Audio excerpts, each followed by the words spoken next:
கிறிஸ்துவுக்குள் மிகவும் பிரியமான சகோதர சகோதரி யாவருக்கும் யெஷுவா கிறிஸ்துக்குள்ளான அன்பான வாழ்த்துக்களை தெரிவித்துக் கொள்கிறேன். நாம கடந்த சில வாரங்களாக யாவே தேவனுடைய இருத்தலுக்கான இயல்புகளை குறித்து நாம் படித்துக் கொண்டிருக்கிறோம். குண இயல்புகள், யாவேதனுடைய குண இயல்புகள் குறித்து படித்துக் கொண்டிருக்கிறோம். கடந்த 4 வாரம் படித்துக் கொண்டிருக்கிறோம். இப்பொழுது 5வது வாரம், பாகம் 5, யாவே தேவனுடைய மேன்மையான குண இயல்புகள், பாகம் 5 இன்றைக்கு படிக்க வருவது 5வது பாகமாக நாம படிக்க இருக்கிறோம். சரி, ஸ்கிரீன் ஷேர் பண்ணிடுவோம்.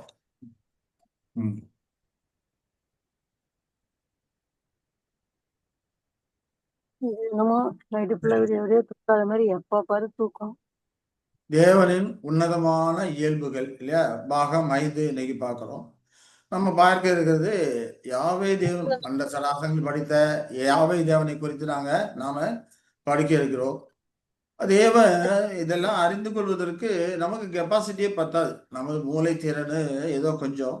ஆனாலும் தேவன் நம்மையில் வைத்திருக்கிற மாபெரும் தயவினாலும் இரக்கத்தினாலும் அவரை குறித்த இயல்புகளை குறித்து, அவரை குறித்த காரியங்களை குறித்து அறிந்து கொள்வதற்கு தேவன் நமக்கு வேதாகமத்தை கிருபையாக கொடுத்திருக்கிறார். எனவே அந்த வேதாகமத்தின் மூலமாக தான் நாம ஆராய்ந்து படிக்க போகிறோம். ஆயினாலும் தேவனை குறித்து நாம படிக்க இருக்கிற காரியங்களை போற்றும் பயபக்தியோடு, மனத்தாழ்மையோடு, தேவனை குறித்த அன்போடு நாம அதை குறித்த காரியங்களை தேவன் நமக்கு வெளிப்படுத்துகிற வேதாகமத்தின் வாயிலாக நாம் ஆராய்ந்து பார்க்கலாம். வாருங்கள். சரி, இப்ப தேவனுடைய உன்னதமான இயல்புகளை வேதாகமத்தின் மூலமாக தான் தேவன் நமக்கு வெளிப்படுத்துகிறார் அப்படிங்கிற காரியங்களை நம்ம ஏற்கனவே பார்த்துருக்குறோம். அதனால இப்ப நாம் அதை விளக்கத்துக்கு போக வேண்டியதில்லை. தேவனுடைய இயல்புகள், உன்னதமான இயல்புகள் அப்படிங்கிறப்ப 2 விதமான இயல்புகள் இருக்கு. அவர் இருத்தலுக்கான இயல்புகள், அதே போல குண இயல்புகள். குண இயல்புகள் பார்க்கும்போது ஞானம், நீதி, அன்பு, வல்லமை, இதெல்லாம் அவரோட குண இயல்புகளா இருக்கிறது. அதாவது அவரோட கேரக்டர், அது இயல்புகளா இருக்குன்னு சொல்லி பார்க்கிறோம். இன்னொன்று பார்த்தோம்னா இருத்தலுக்கான இயல்புகள், அதை தான் இப்ப நம்ம படித்து கொண்டு இருக்கிறோம். இதெல்லாம் முடிச்சுட்டு வேணா கர்த்தருக்கு சித்தமானால் அந்த குண இயல்புகளை குறித்து நம்ம படிக்கலாம். இப்ப நாம இது வரைக்கும் இந்த இருத்தலுக்கான இயல்புகளே 14 இருக்குது. இருத்தலுக்கான இயல்புகள் அது எதெல்லாம் பார்த்துருக்கோம்னு சொல்லி பார்த்தோம்னா, தேவனுடைய குண தோற்றம், அவருடைய பர்சனாலிட்டியை குறித்து நாம பார்த்துருக்கிறோம். அதே மாதிரி தேவனுடைய சரீரத்துவம் எப்படிப்பட்டதுங்களை பார்த்துருக்கிறோம். தேவனுடைய ஆவிக்குரிய தன்மை, சரீரம் ஆவிக்குரிய தன்மையாக இருக்குது அப்படிங்கிற காரியங்களை குறித்து பார்த்துருக்கிறோம். அப்ப தேவனுடைய தன்னில் தானே இருத்தல், செல்ஃப் எக்ஸிஸ்டன்ஸ் அப்படிங்கிற காரியங்களை குறித்து நாம பார்த்துருக்கிறோம். தேவனுடைய தன்னில் தானே போதுமானதா இருத்தல் அப்படிங்கிற காரியத்தை குறித்து நம்ம படிச்சிருக்கிறோம். அதே போல தேவனுடைய நித்தியத்துவம் குறித்து படிச்சிருக்கிறோம். தேவனுடைய சாவாமை குறித்து நாம படிச்சிருக்கிறோம். தேவனுடைய கண்ணுக்கு புலப்படாத அந்த தேவனுடைய தன்மை அப்படிங்கிறத காரணத்து காட்ஸுடைய இன்விசிபிலிட்டி அப்படிங்கிறத குறித்து படிச்சுக்கிறோம். இப்ப நம்ம படிக்க இருக்கிறது 9வது காரியம், தேவனுடைய ஏகத்துவம். கடந்த வாரம் அதோட இன்ட்ரோடக்ஷன் மட்டும் பார்த்துட்டு விட்டுட்டோம், நேரம் இல்லாதனால பார்த்துட்டு விட்டுட்டோம். ஆனால் இப்ப நாம தேவனுடைய ஏகத்துவத்தை குறித்த காரியங்களை நாம வேதாகமத்தின் வாயிலாக படித்து அறிந்து கொள்ளலாம். சரி, தேவனுடைய ஏகத்துவம். தேவனுடைய ஏகத்துவம் அப்படின்னா தேவன் ஒருத்தர் தான், ஒரே நபர் தான், தனித்த ஒருத்தர் தான் இவ்வளவு அண்டா சராசரங்களையும் அவர் இயக்கி கொண்டு இருக்கிறார் அப்படிங்கிறத பார்க்கிறோம். அவருக்கு அதிகமாகவோ இல்லை குறைப்பட்டவராகவோ இல்லை. அவருக்கு சரி நிகரான ஆள் வேறு யாரும் கிடையாது. அவருக்கு மேற்பட்டவரும் யாருமே கிடையாது. அவர் ஒருவர் தான் எல்லா செயல்பாடுகளும் இருக்கிறாரு, செயல்படுத்தி கொண்டு இருக்கிறார். அவருடைய செயல்பாடுகள் பலவிதமாக இருந்தாலும் கூட தேவன் ஒருத்தர் தான், அவர் தான் பல விதங்களிலும் செயல்பட்டு கொண்டு இருக்கிறாரு. இப்போ ஒன்றாவது தேவன் என்ற கருத்து வேதாந்தத்தில் அதிகமாக வலியுறுத்தப்படுகிறது. ஆனா மற்ற நாடுகள்னு சொல்லி மற்ற ஜனங்கள்லையும் நாம் பார்த்தோம்னா தேவனற்ற உலகத்தின் அந்த மதங்கள்லாம் தேவர்கள் அப்படின்னு சொல்லி பன்மையில் தான் கூடுறாங்க. சிலர் பார்த்தோம்னா 30 கோடி தேவர்கள் இருக்கிறாங்க அப்படின்ற மாதிரி சொல்லுவாங்க. ஏகத்துக்கும் பார்த்தோம்னா பொதுவா 3 தெய்வ வணக்கங்கள் அநேக நாடுகள்ல இருக்கிறது. ரோமருக்கு மத்தியிலே அது பரவலா இருக்கிறது. பாபிலோனு, இந்தியா, சீனா, ஜெர்மன் போன்ற நாடுகளில் கூட இந்த 3 தெய்வ வணக்கங்கள் இருக்குது. கிறிஸ்துவ மத்தியிலும் கூட இருண்ட காலத்துல அந்த 3 தெய்வ வணக்கங்கள் உள்ளே வந்துருச்சு அப்படிங்கிறத நம்ம பார்க்கிறோம். அவங்க என்ன சொல்றாங்க, பிதா, குமாரன், பரிசுத்தாவி அப்படிங்கிற மாதிரி அவங்க சொல்லி கொண்டு இருக்கிறாங்க. ஆனா வேதாகமம் நமக்கு என்ன சொல்லுது? வேதாகமத்தின் மூலம் தேவன் என்ன சொல்றாரு அப்படின்னு பார்த்தோம்னா, உபாகமம் 6:4 நம்ம பார்த்தோம், கடந்த வாரம் பார்த்தோம். நம்முடைய தேவனாய கர்த்தர் ஒருவரே கர்த்தர். ஆங்கிலத்தை பார்த்தோம்னா ஜெகவா, அவர் காட் இஸ் ஒன் ஜெகவா அப்படின்னு சொல்லி இருக்குது. அப்ப ஒருத்தர் தான் கர்த்தர், அவர் ஒருத்தர் தான் தேவன் அங்க இருக்கிறதை நாம பார்க்கிறோம். அதே போல 1 ராஜாக்கள் 8:59 பார்த்தோம்னா, கர்த்தரே தேவன், வேறு ஒருவரும் இல்லை என்பதை பூமி ஜனங்கள் எல்லாரும் அறியும்படியாக அப்படிங்கிறார். ஒருத்தர் தான், கர்த்தர் தான் தேவன், வேற யாருமே கிடையாது அப்படிங்கிறத தெள்ள தெளிவாக நமக்கு சொல்லக்கூடியதை பார்க்கிறோம். அதே போல எசாயா 42:8 பார்த்தோம்னா, நான் கர்த்தர், இது என் நாமம், என் மகிமையை வேறு ஒருவனுக்கும் என் துதிய விக்கிரகங்களுக்கும் கொடேன் என்று சொல்லுகிறதை பார்க்கிறோம். அதே போல யோவான் 17:3 ஆண்டவராய் எஸ்ஆர் சொல்லும் போது கூட, ஒன்றான மெய்தேவனாகிய உண்மையும் அப்படிங்கிறார். யாவே தேவனே ஒன்றான மெய்தேவன், ஒருத்தர் தான் தேவன் அப்படிங்கிறார். தன்னை தேவன் என்று எஸ்ஆர் சொல்லல. ஒன்றான மெய்தேவனாய் உண்மையும் நீர் அனுப்பினவராய் யேசுவா கிறிஸ்துவையும் அறிவதே நித்திய ஜீவன் என்று சொல்லுகிறதை யோவான் 17:3 படிக்கிறோம். அப்ப அவரு யேசுவா கிறிஸ்துக்கும் தேவனா இருக்கிறார், அவர் ஒருத்தர் தான் ஒன்றான மெய்தேவனா இருக்கிறாரு அப்படிங்கிற காரியங்களை குறித்து தெளிவாக வேதாகமும் நமக்கு சொல்லக்கூடியதா இருக்கிறது. பவுல் அப்போஸ்தலன் பார்த்தோம்னா 1 கொரிந்தியர் 8:4-7 வரைக்கும் பார்த்தோம்னா இங்கே அழகா சொல்றாரு, ஒருவரே என்று வேறு ஒரு தேவன் இல்லை என்று அறிந்திருக்கோம் அப்படிங்கிறார். ஒருத்தர் தான், வேறொரு தேவன் இல்லை என்று அறிந்திருக்கோம் அப்படிங்கிறார். அப்ப இவரும் கூட யெஷுவா கிறிஸ்துவை தேவன் சொல்லல, ஒருத்தர் தான், ஒருவர் என்று வேறொரு தேவன் இல்லை என்று அறிந்திருக்கிறோம் அப்படிங்கிறாரு. வானத்திலும் பூமியிலும் தேவர்கள் என்னப்படுகள் உண்டு.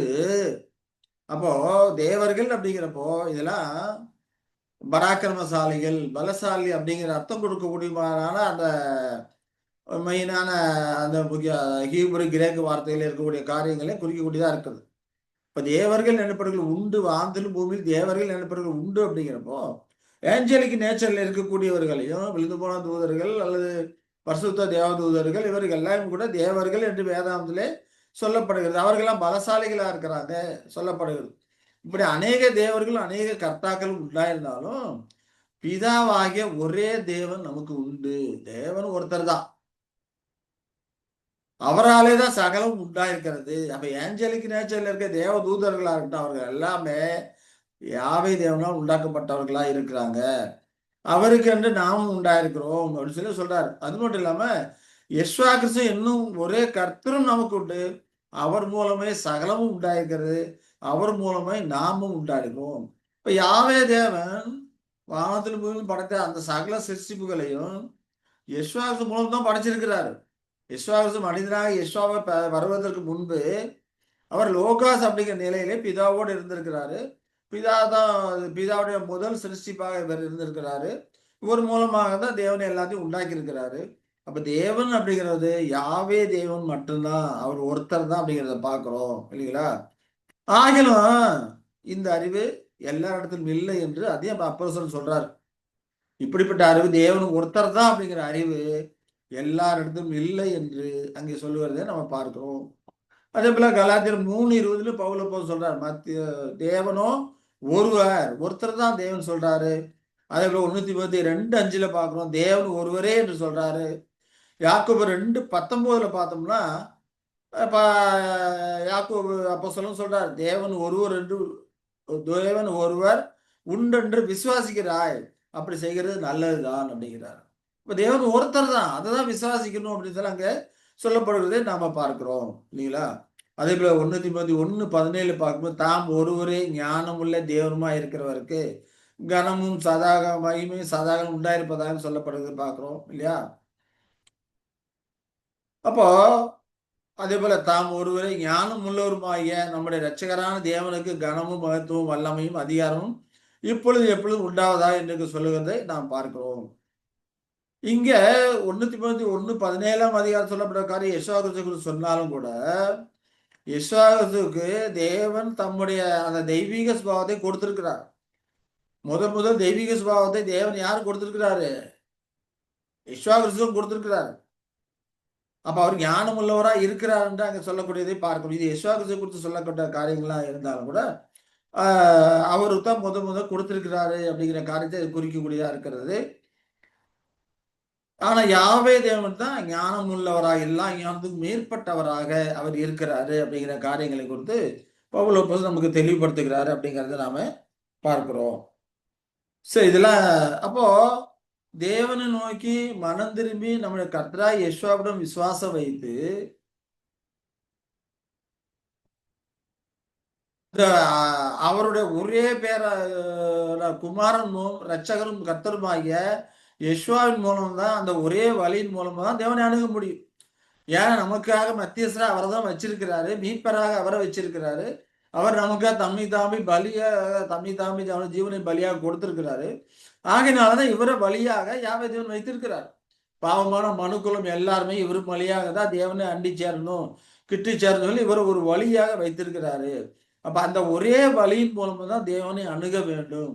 அவ்விதமாக செய்கிறவர்கள் மட்டும்தான் தேவன் ஆணையினால் கட்டப்பட்ட அந்த உடன்படிக்கையின் மூலமாக அவர் அந்த பந்தத்துக்குள்ள பிரவேசிக்கிறாங்க. தேவனோடு ஒரு ஐக்கியத்துக்கு, ஒரு பந்தத்துக்குள்ள அந்த உடன்படிக்கை மூலமாக பிரவேசிக்கக்கூடியவர்களா இருக்கிறாங்க. யார் மூலமாக?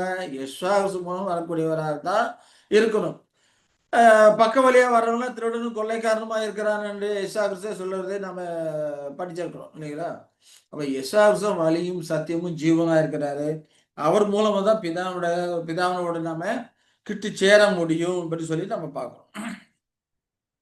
இப்ப தேவர்கள் அப்படின்னு சொல்லும்போது பரிசுத்தவான்களையும் தேவர்கள் அப்படின்னு சொல்லப்பட்டிருக்கிறதை நம்ம படிக்கிறோம். அதே போல அந்த உடன்படிக்கை குறித்து நாம இதெல்லாம் ஏற்கனவே பார்த்துட்டோம் இல்லைங்களா? பரிசுத்தவான்களை குறித்து பார்க்கும்போது சங்கீதம் 82:6 சொல்லும்போது, நீங்கள் தேவர்கள் என்றும் நீங்கள் எல்லாரும் உன்னதமானவரின் மக்கள் என்றும் நான் சொல்லியிருந்தேன். ஆனாலும் நீங்கள் மனுஷரைப் போல செத்து லோக பிரபுக்கள் ஒருவனைப் போல விழுந்து போவீர்கள் என்று அங்கே சொல்லும்போது, இங்கே பரிசுத்தவான்களை குறித்து சொல்லும்போது அவர்களை தேவர்கள் என்று சொல்லியிருக்கிறார். இதை குறித்து விரிவாக்கத்தை யெஷாயா சொல்றாரு. யோவான் 10:34 சொல்லும்போது, தேவர்களாய் இருக்கிறீர்கள் என்று நான் சொன்னேன் என்பதாய் உங்கள் வேதத்தில் எழுதியிருக்கவில்லையா? தேவவசனத்தை பெற்றுக்கொண்டவர்களை தேவர்கள் என்று அவர் சொல்லியிருக்க, வேத வாக்கியம் தவறாததாய் இருக்க என்று அங்கு சொல்லுகிறார். தேவ வசனத்தை பெற்றவர்கள் எல்லாருமே தேவர்கள் என்று வேத வாக்கியம் அறிவுறுத்துகிறது. இப்ப எல்லாமே தேவன் கிடையாது. வானத்திலும் பூமியிலும் இப்படிப்பட்ட தேவர்கள் இருந்தாலும் கூட, வானத்துல ஆவிக்குரிய தேவதூதர்கள் இருக்கிறாங்க. அவர்களும் தேவர்கள், தேவ பிள்ளைகள் என்று அழைக்கப்படக்கூடியதாக இருக்குது. பூமியில இருக்கக்கூடிய பரிசுத்தவான்கள் தேவர்கள் என்ற வேதாகமத்தில் வேதாகமம் அழைக்கக்கூடியதா இருக்குது. இப்படி வானத்திலும் பூமியும் அநேக தேவர்கள் இருந்தாலும் பிதாவாகிய ஒரே தேவன் நமக்கு உண்டு அப்படிங்கிறதான் அப்போஸ்தலன் பவுல் நமக்கு அறிவுறுத்துற ஒரு காரியம். பிதாவாகிய ஒரே தேவன் தான் எல்லாவற்றுக்கும் மேலாக உன்னதமானவராக அவர் இருக்கிறாரு. அவரை தவிர வேற யாருமே கிடையாது. எல்லாத்தையும் சிருஷ்டித்து படைத்து வழிநடத்தி கொண்டு இருக்கிறவர், கிரியை நடப்பித்துக் கொண்டு இருக்கிற அவர் தான் அப்படிங்கிறத அப்போஸ்தலன் பவுல் நமக்கு அறிவுறுத்தி சொல்றாரு அப்படிங்கிறத நாம பார்க்கிறோம். அதே போல சங்கீதத்துல நாம படிச்சோம்னா சங்கீதம் 8:5 பார்த்தோம்னா, அவனை தேவதூதரையும் சற்று சிறியவனாக்கினீர், மகிமையினாலும் கனத்தினாலும் முடிசூட்டினீர் என்று அங்கே சொல்லுகிறதே பார்க்கிறோம் இல்லைங்களா? அப்போ அதே போல சங்கீதம் 97:7 பார்த்தோம்னா, தேவர்களே நீங்கள் எல்லாரும் அதை தொழுது கொள்ளுங்கள் என்று சொல்லுகிறதை பார்க்கிறோம். இப்படி தேவர்களே என்று சொல்லும்போது அப்ப நிறைய தேவன் இருக்கிறாங்களே, நீங்க ஒரே தேவன் சொல்றது ஒரு முரண்பாடா இருக்குது அப்படின்னு அநேக நினைக்குவாங்க. எபிரேயர் 1:6 படிக்கிறோம். தேவதூதர் யாவரை தொழுது கொள்ள கடவர்கள் என்றான்னு படிக்கிறோம் இல்லையா? அப்போ தேவதூதர்களா இருக்கட்டும், வானத்தில் பூமியில இருக்கிற ஆட்களா இருக்கட்டும், எல்லாருமே தேவனுக்கு கீழே இருக்கக்கூடியவர்களா இருக்கிறாங்க. ஏன் அந்த மாதிரி வேதம் சொல்லப்பட்டிருக்கு அப்படின்னு பத்தி பார்த்தோம்னா, தேவர்கள் அப்படிங்கிற அந்த பயன்படுத்தப்பட்டிருக்க ஹிப்ரு வார்த்தை எலோஹிம் அப்படிங்கிறது. அதே போல கிரேக்க வார்த்தை தியோ அப்படிங்கிறது. ரெண்டுக்குமே ஆங்கிலத்தை காட்ஸ் அப்படின்னு சொல்லி போட்டிருக்கோம். தேவர்கள் சொல்ல போட்டிருக்கோம்.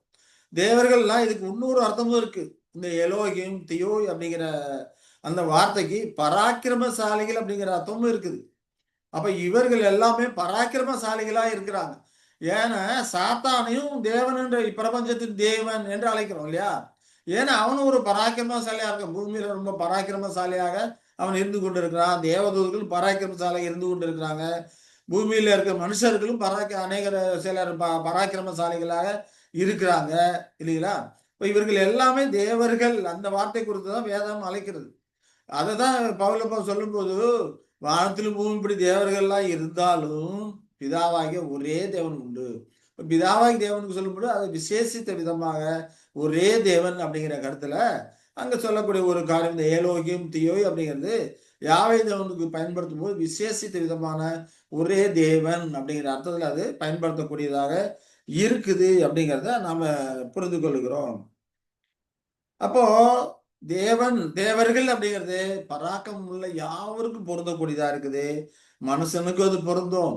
ஏன்னா இவரை குறித்து சிம்சோனுக்கு சொல்லணும் பராக்கிரமசாலி அப்படிலாம் சிம்சோனை குறித்து சொல்றோம் இல்லைங்களா? ரொம்ப பலசாலி, பராக்கிரமசாலி அப்படின்லாம் சொல்றோம். இப்ப மனிதர்கள் பராக்கிரமசாலிகளா இருக்கக்கூடியவர்கள் தேவர்களாக இருக்கிறாங்க. இப்ப தேவர்கள் அப்படிங்கிறது மனிதனுக்கும் பொருந்தக்கூடியதா இருக்குது. கர்த்தராகிய இயேசு கிறிஸ்துவும் பொருந்தக்கூடியதா இருக்குது. தேவதூதர்களும் பொருந்தக்கூடியதா இருக்குது. தேவனுக்கும் பொருந்தக்கூடியதா இருக்குது. ஆனா விசேஷித்த கருத்துல தேவனுக்கு மட்டுமே இந்த வார்த்தை ஏலோகிம் தியோய் அப்படிங்கிற வார்த்தை தேவனுக்கு மட்டுமே பொருந்தக்கூடியதாக இருக்கிறது. ஒரே தேவன் என்ற கருத்து யாவைக்கு மட்டும்தான் பொருந்தும். அவர் ஒருத்தர் தான் எல்லாத்தையும் சிருஷ்டித்தவர், எல்லாருக்கும் ஏற்பட்டவர். அவருக்கு சமமா யாருமே கிடையாது. இப்ப தேவர்கள் பார்த்த இந்த ஆட்கள்ல யாருமே அவருக்கு சமமா யாருமே கிடையாது. அவருக்கு மேலே யாரும் கிடையாது.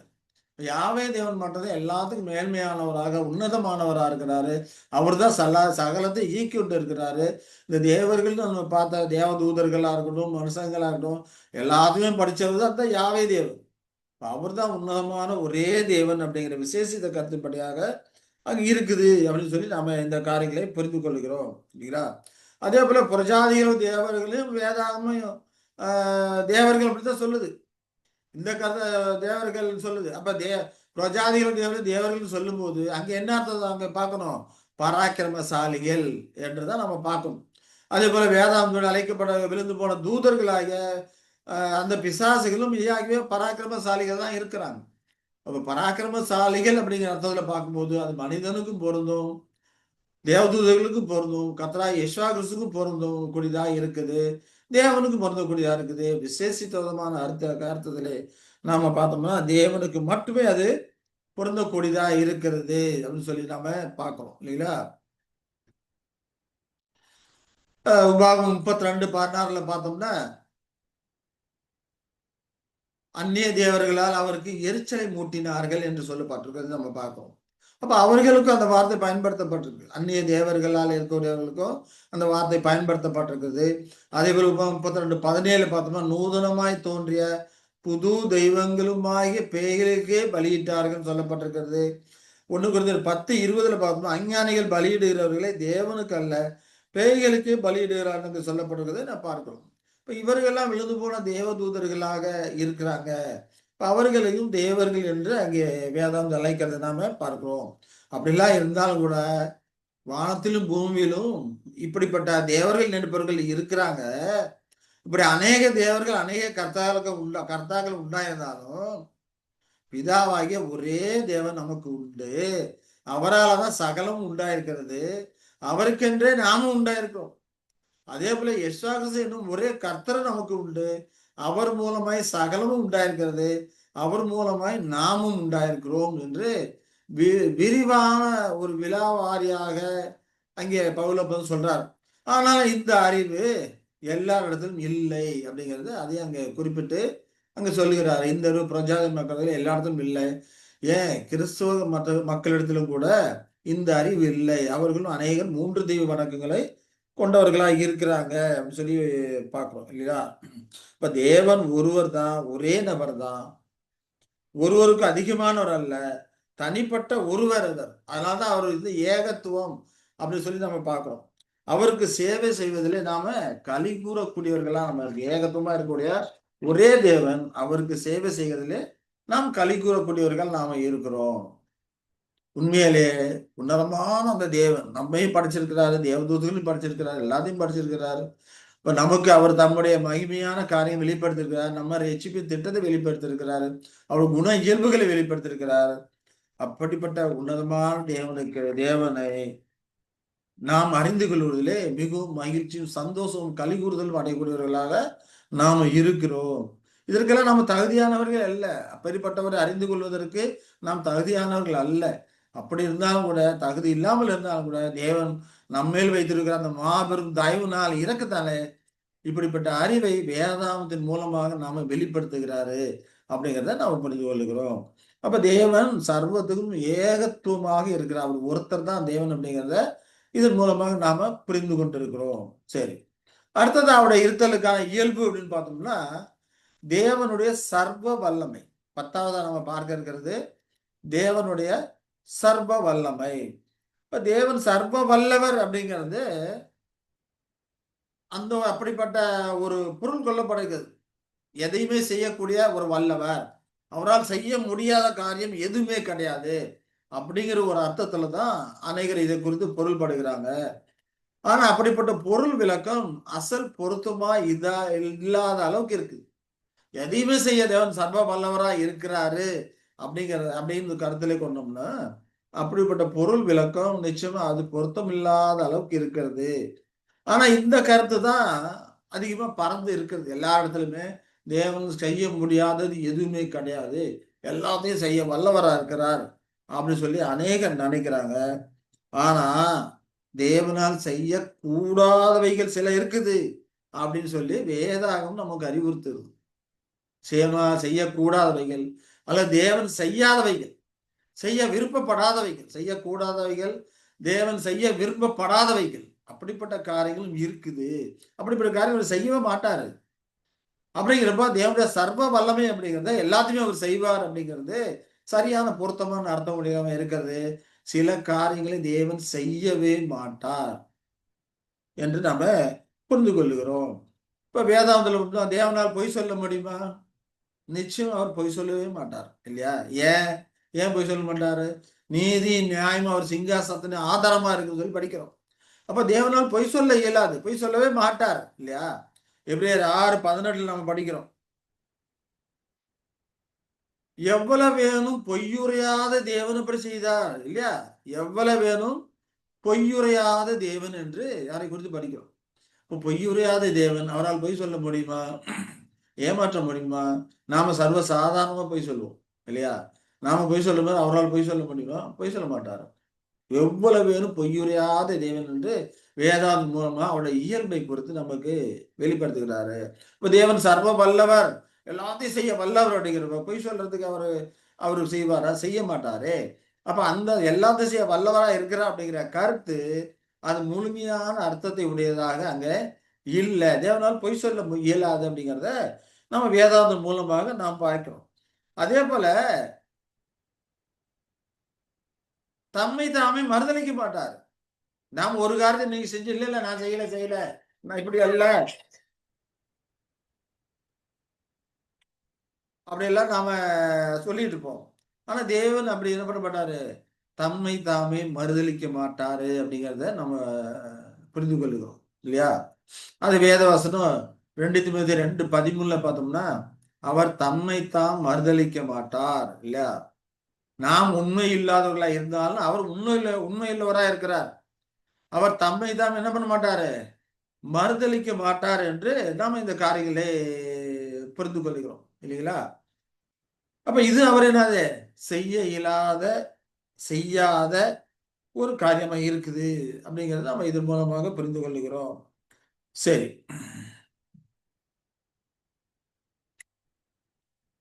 அதே போல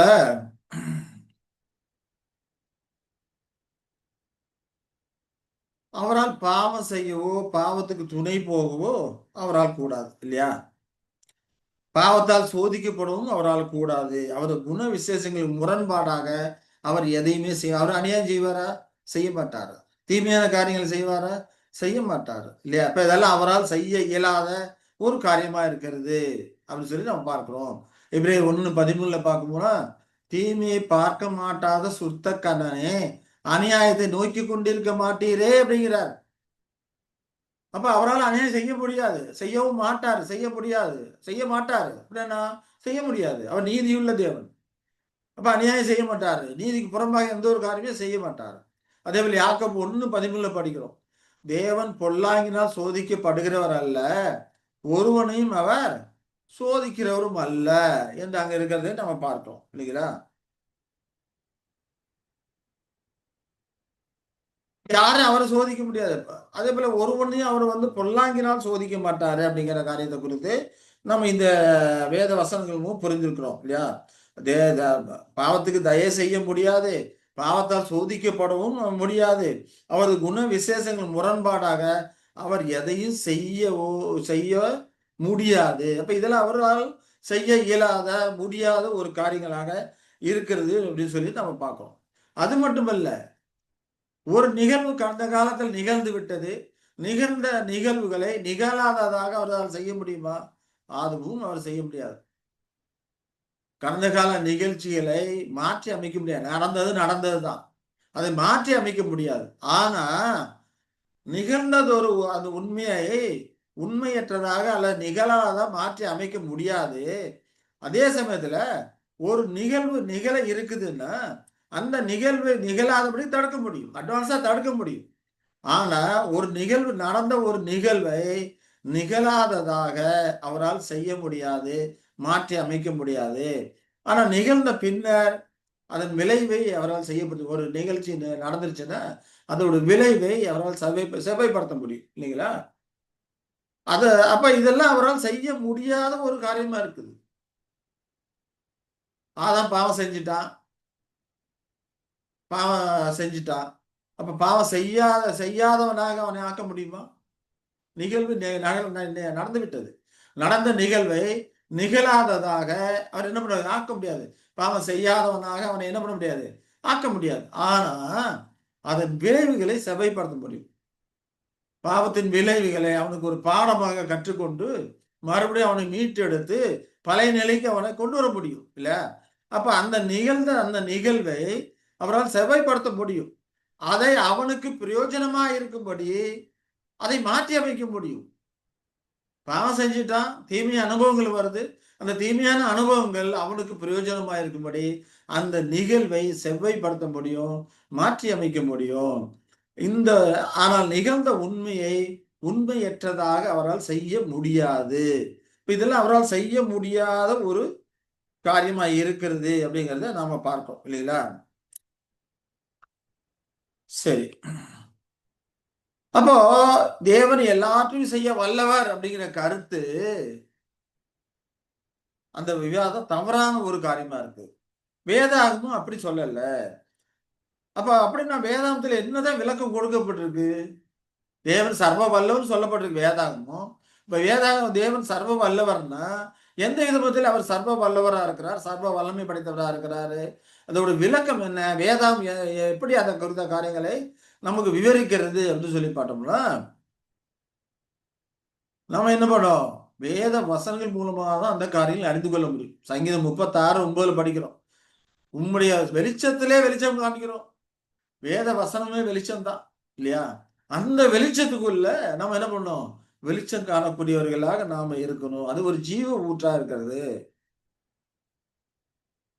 அதே சங்கீதத்துல 135:6 சொல்லும் போது, வானத்திலும் பூமியிலும் சமுத்திரங்களிலும் எல்லா ஆழங்களிலும் கர்த்தர் தமக்கு சித்தமானதை எல்லாம் செய்கிறார் இல்லையா. வானத்துல பூமியில சமுத்திரம் எல்லா ஆழங்களும் சரி, எல்லா இடங்களும் கர்த்தர் தமக்கு சித்தமானதை எல்லாம் செய்கிறார் என்று படிக்கிறோம். தேவன் சர்வ வல்லவர் அப்படிங்கிறத எப்படி நம்ம புரிந்து கொள்ளலாம்? தேவனுடைய சர்வ வல்லமையை அவர் செய்ய சித்தம் கொண்ட எதையும் செய்ய சக்தியுடையவர், வல்லமையுடையவர் என்பதாக நாம் பொருள் விளக்கம் கொள்ளலாம். இப்படிதான் பொருள் விளக்கம் கொள்ள முடியும். ஏன்னா சர்வ வல்லவர்னு பொய் சொல்ல முடியாது, அவரால் பொய் சொல்ல முடியாது, அநீதியாக நடக்க முடியாது, பாவிகளுக்கு பாவங்களுக்கு துணை போக முடியாது, நகழ்ந்த நிகழ்வை அவரால் மாற்றி அமைக்க முடியாது இல்லையா. நிகழல்ல அப்படின்னு சொல்லி மாற்றி அமைக்க முடியாது. இதெல்லாம் அவரால் முடியாத ஒரு காரியமா இருக்கிறது. அவர் செய்ய விரும்பப்படாத ஒரு காரியமா இருக்கிறது. அப்ப தேவன் சர்வ வல்லவர், அப்படிங்கிறத நாம எப்படி நம்ம அர்த்தம் கொள்ளலாம்னா, தேவனுடைய சர்வ வல்லமை அவர் செய்ய சித்தம் கொண்ட எதையும் செய்வதற்கு சர்வ வல்லவராய் இருக்கிறார். அவர் விரும்பணும். பொய் சொல்றதுக்கு விரும்ப மாட்டார். தீமையான காரியங்கள் செய்யறதுக்கு விரும்ப மாட்டார். அநீதியா செய்யறதுக்கு விரும்ப மாட்டார். அப்போ அவர் சர்வ வல்லவர் அப்படிங்கிறப்ப அவர் தாம் செய்ய சித்தம் கொண்ட எதையும் செய்வதற்கு சர்வ வல்லமை உள்ளவராக இருக்கிறாரு அப்படிங்கறத நாம இதன் மூலம் புரிந்து கொள்கிறோம் இல்லையா? சரி. ஏன்னா தவறான காரியங்களை அநீதிய காரியங்களை செய்ய முடியாதபடிக்கு அவரது குண சுபாவம் இல்லையா, அந்த குண இயல்பு நீதியை அதிகமாக நேசிக்கக்கூடியதா இருக்குது, அநீதியை வெறுக்கக்கூடியதா இருக்குது. ஆகினால அநீதியான காரியங்களை அவரால் செய்ய முடியாது. நீதியான காரியங்களை மட்டும்தான் அவரால் செய்ய முடியும். குணம் அதை தடுக்கக்கூடியதா இருக்கிறது. அப்ப தேவன் ஆரம்பத்திலிருந்து முடிவு வரைக்கும் இந்த காரியங்களை அறிந்திருப்பதால் விரும்பத்தகாத விளைவு நிகழ வரைக்கும் அவர் பொறுத்திருக்க மாட்டார். ஒரு காரியம் இருக்கு, விரும்பத்தகாத ஒரு நிகழ்வுக்கு கொண்டு போகுதுன்னா அந்த நிகழ்ந்த நிகழ்வை நிகழாதாக மாற்ற முடியாத வரைக்கும் அவர் காத்திருக்க மாட்டாரு. அதுக்கு முன்னே போய் ஒண்ணு அதை தடுத்துவாரு. இல்லைன்னா அதை நன்மைக்கு ஏதுவாக அதன் விளைவுகளை மாற்றி அமைப்பாரு சொல்லி பார்க்கிறோம். சோதம் பட்டணத்தாரெல்லாம் ஏன் அழைச்சாரு? ஒரு குறிப்பிட்ட லெவல் வரைக்கும் சுயாதனமா விட்டு வச்சு பார்க்காரு. அதுக்கு மேல வச்சிருந்தா அது விளைவுகள் வேற மாதிரி போகும். ஆகையினா அதை அழித்து போட்டுறாரு. அந்த விளைவுகளை என்ன பண்றாரு? அழித்து போட்டுறாரு. ஆனாலும் சோதோம் கும்புற பட்டணத்தாருக்கும் அவருக்கு இன்னொரு வாய்ப்பு கொடுக்கிறாரு. ஜீவனை பெறும்படிக்கு, பாவத்திலிருந்து விடுதலை பெறும்படிக்கு அவருக்கு இன்னொரு வாய்ப்பு கொடுக்கிறாரு. அவர்களும் உயிர்த்தெழுந்து வருவார்கள் அப்படிங்கிற காரியங்கள்லாம் நம்ம வேத வசனங்கள் இன்னும் படித்து தெரிந்து கொள்கிறோம். அப்போ சில காரியங்களை அவர் என்ன பண்றாரு? தீமையான விளைவுகள் ஏற்படுவதற்கு முன்னமே தடுத்து நிறுத்தி விடுகிறார், தடை செய்கிறாரு. இப்ப தேவனுடைய சர்வ வல்லமை அவர் சித்தம் கொண்ட எதையும் செய்வதற்கு வல்லமை உள்ளவராய் இருக்கிறாரு, சக்தி உள்ளவர் என்று பொருள் விளக்கம் கொள்ளலாம். இதுதான் வேதாந்தம் சொல்லப்பட்டிருக்க சரியான விளக்கமா இருக்கிறது.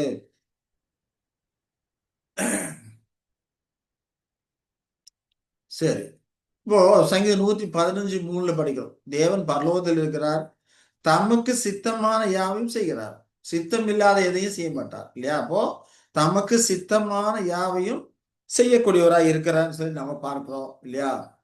அதே போல எஸ்ஐயா 46:10 படிக்கிறோம்.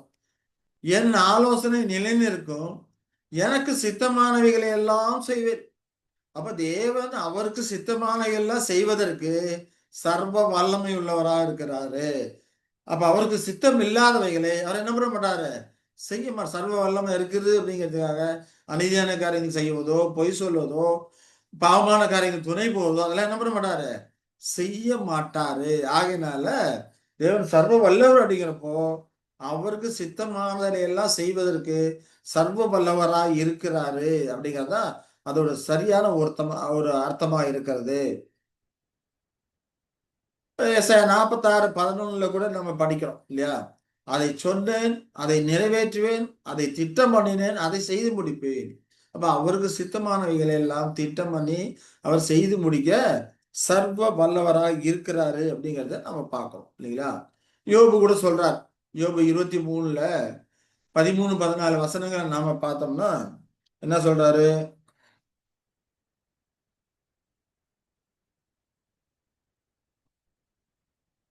அவரோவென்றால் ஒரே மனமாய் இருக்கிறார், அவரை திருப்பத்தக்கவன் யார்? அவருடைய சித்தத்தின்படி எல்லாம் செய்வார் இல்லையா? அப்ப அவரை யாரும் திருப்ப முடியாது. அவர் தமக்கு சித்தமானபடி எல்லாம் செய்வார் என்று அங்க யோபு சொல்றதை பார்க்கிறோம் இல்லையா? அப்ப எனக்கு குறித்திருக்கிறதை அவர் நிறைவேற்றுவார். யோபுக்கு எந்த அளவுக்கு சோதனைகள் அவர் குறித்து வச்சிருக்கிறாரோ நிச்சயமா அதை என்ன பண்ணுவாரு? நிறைவேற்றுவார். இப்படிப்பட்டவர் இன்னும் அநேக இடத்துல உண்டு அப்படிங்கிறது யோபு அழகா அங்க சொல்றாரு. அப்போ அவருக்கு சித்தமானவைகளை செய்வதற்கு தேவன் சர்வ வல்லமையுடையவரா இருக்கிறாருன்னு சொல்லி படிக்கிறோம். அதே போல எசாயா 43:13 படிக்கிறோம். என் கைக்கு தப்புவிக்கத்தக்கவன் இல்லை, நான் செய்கிறதை தடுப்பவன் யார் அப்படிங்கிறார். அப்ப என்ன அர்த்தம்? அவருக்கு சித்தம் கொண்டு ஒரு காரியத்தை செய்யும் போது அவருடைய கைக்கு இருந்து தப்புவிக்கத்தக்கவன் இல்லை, அவரை யாருமே தடுக்க முடியாது என்று அங்கே சொல்லுவதை நாம பார்க்கிறோம். அப்போ சர்வ வல்லவர் அப்படிங்கிறதுல நம்ம எதை அர்த்தம் கொள்ளணும்? தேவனுடைய வல்லமையை குறித்து சொல்லப்படுகிற அந்த சர்வ வல்லவர் அப்படிங்கிறதுல அவர் செய்ய சித்தம் கொண்டதை அப்படின்ற ஒரு எல்லை நிர்ணயத்தை நம்ம என்ன பண்ணணும், சேர்த்துக்கொள்ளணும். தேவன் தாம் செய்ய சித்தம் கொண்ட எதையும் செயல்படுத்த சர்வ வல்லமையுள்ளவராய் இருக்கிறார் அப்படிங்கிறத நம்ம புரிந்து கொள்ளணும். அப்படிங்கிற ஒரு காரியத்தை, ஒரு எல்லையை நம்ம நிர்ணயித்து கொள்ளணும். சித்தமில்லாத எதையுமே அவர் என்ன பண்ணாரு, செய்ய மாட்டாரு அப்படிங்கிறத நம்ம புரிந்து கொள்ளணும். அப்போ யோபு 42:2 பார்க்கிறோம். தேவரின் சகலத்தையும் செய்ய வல்லவர் அப்படின்னு சொல்லப்பட்டிருக்கு இல்லையா. அவர் நினைத்தது தடைப்படாத அறிந்திருக்கிறேன் அப்படிங்கிறாரு. இப்போ தேவரின் சகலத்தையும் செய்ய வல்லவர் அப்படிங்கிறத நாம எப்படி புரிஞ்சுக்கணும்? தேவரில் தாம் செய்ய சித்தம் கொண்ட சகலத்தையும் செய்ய வல்லவர் அப்படி புரிந்து கொள்ளணும். சித்தம் கொள்ளாத எதையும் அவர் செய்ய மாட்டார். அப்ப இந்த வசனங்கள்ல நாம இந்த விதமாக புரிந்து கொண்டால்தான் தேவன் நீதி உள்ளவராக குண இயல்புக்கு மாறாக எதுவுமே செய்ய மாட்டாரு. அப்ப இந்த சர்வ வல்லவர் அப்படிங்கிறப்போ தாம் சித்தம் கொண்ட சகலது செய்ய வல்லவர் என்று புரிந்து கொள்ள வேண்டும். அதே போல மத்தேயு 19:26 ஆண்டவர் சொல்லும் போது, மனுஷரால் இது கூடாததுதான், தேவனால் எல்லாம் கூடும் அப்படிங்கிறார். தேவனால் எல்லாம் கூடும், எல்லாம் செய்யக்கூடும், தேவனால் முடியும், தேவனால் முடியாத காரியம் எதுவுமே இல்லை அப்படின்னு ஆண்டவர் சொல்லும்போது நாம் அதுக்கு எந்த விதமான எல்லை நிர்ணயிக்கிறோம்? தேவனால் அவர் செய்ய சித்தம் கொண்டவைகள் எல்லாம் செய்யக்கூடும் அப்படிங்கிறத நம்ம புரிந்துக்கணும். தேவனால் அவர் செய்ய சித்தம் கொண்டவைகள் எல்லாம் அவரால் செய்யக்கூடும். அதே போல் தேவனால் கூடாத காரியம் ஒன்றுமில்லை அப்படிங்கிறார். லூக்கா 1:37 படிக்கும்போது தேவனால் கூடாத காரியம் ஒன்றுமில்லை இல்லையா. அப்போ தேவனால் சித்தம் கொண்டவைகளை செய்ய கூடாத காரியம் ஒன்றுமில்லை என்று அப்படி நாம என்ன பண்ணோம், அதற்கு ஒரு எல்லை வரமே குறித்து கொள்ள வேண்டும். இப்ப தேவன் சித்தம் கொண்ட எதையும் செய்ய வல்லவரா இருக்கிறாரு, சித்தம் இல்லாத எதையும் அவர் செய்ய மாட்டாரு அப்படிங்கிறத இதிலிருந்து நம்ம புரிந்து கொள்கிறோம். சரி, அப்போ தேவனுடைய சர்வ வல்லமை அப்படிங்கிறப்போ அவர் இருத்தலுக்கான இயல்புகளே ஒன்றாக அது இருக்குது. அட்ரிபியூட்ஸ் ஆஃப் ஹிஸ் பீயிங் படம் இருத்தலுக்கு உண்டான இருக்குது. அவரது அற்புதமான வழிகளில கிரியைகளே அது செய்யப்படுகிறதா இருக்குது. அவருடைய கிரியைகள் பல விதங்களும் இருக்குது இல்லையா. பல நடவடிக்கைகள் எடுத்துக்கொண்டிருக்கிறார். எல்லாத்திலுமே அவரோட சர்வ வல்லமை செயல்படக்கூடியதா இருக்குது. அது எப்படி அவருடைய சித்தத்தின்படி செயல்படக்கூடியதாக அது இருக்குது அப்படின்னு சொல்லி நம்ம இந்த காரியங்களை குறித்து புரிந்து கொள்கிறோம்.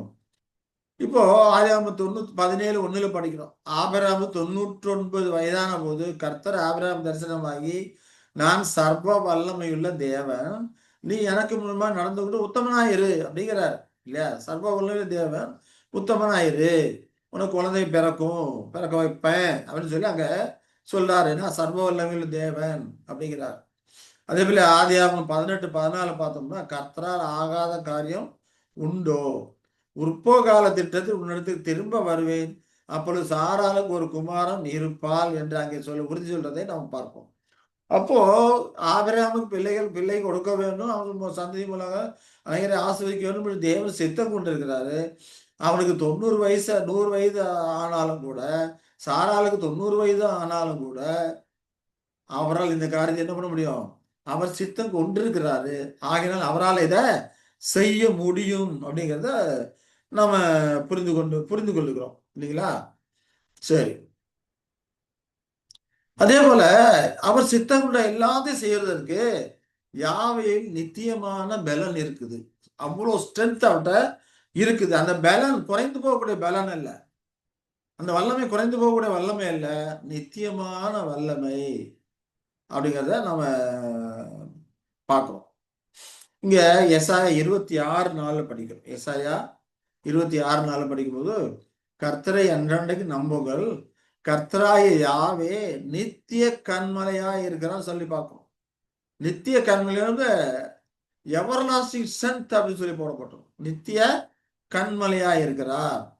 அதே போல 1 சாமுவேல் 2:6 பார்க்கும்போது, கர்த்தர் கொல்லுகிறவரும் உயிர்ப்பிக்கிறவருமாய் இருக்கிறார் இல்லையா.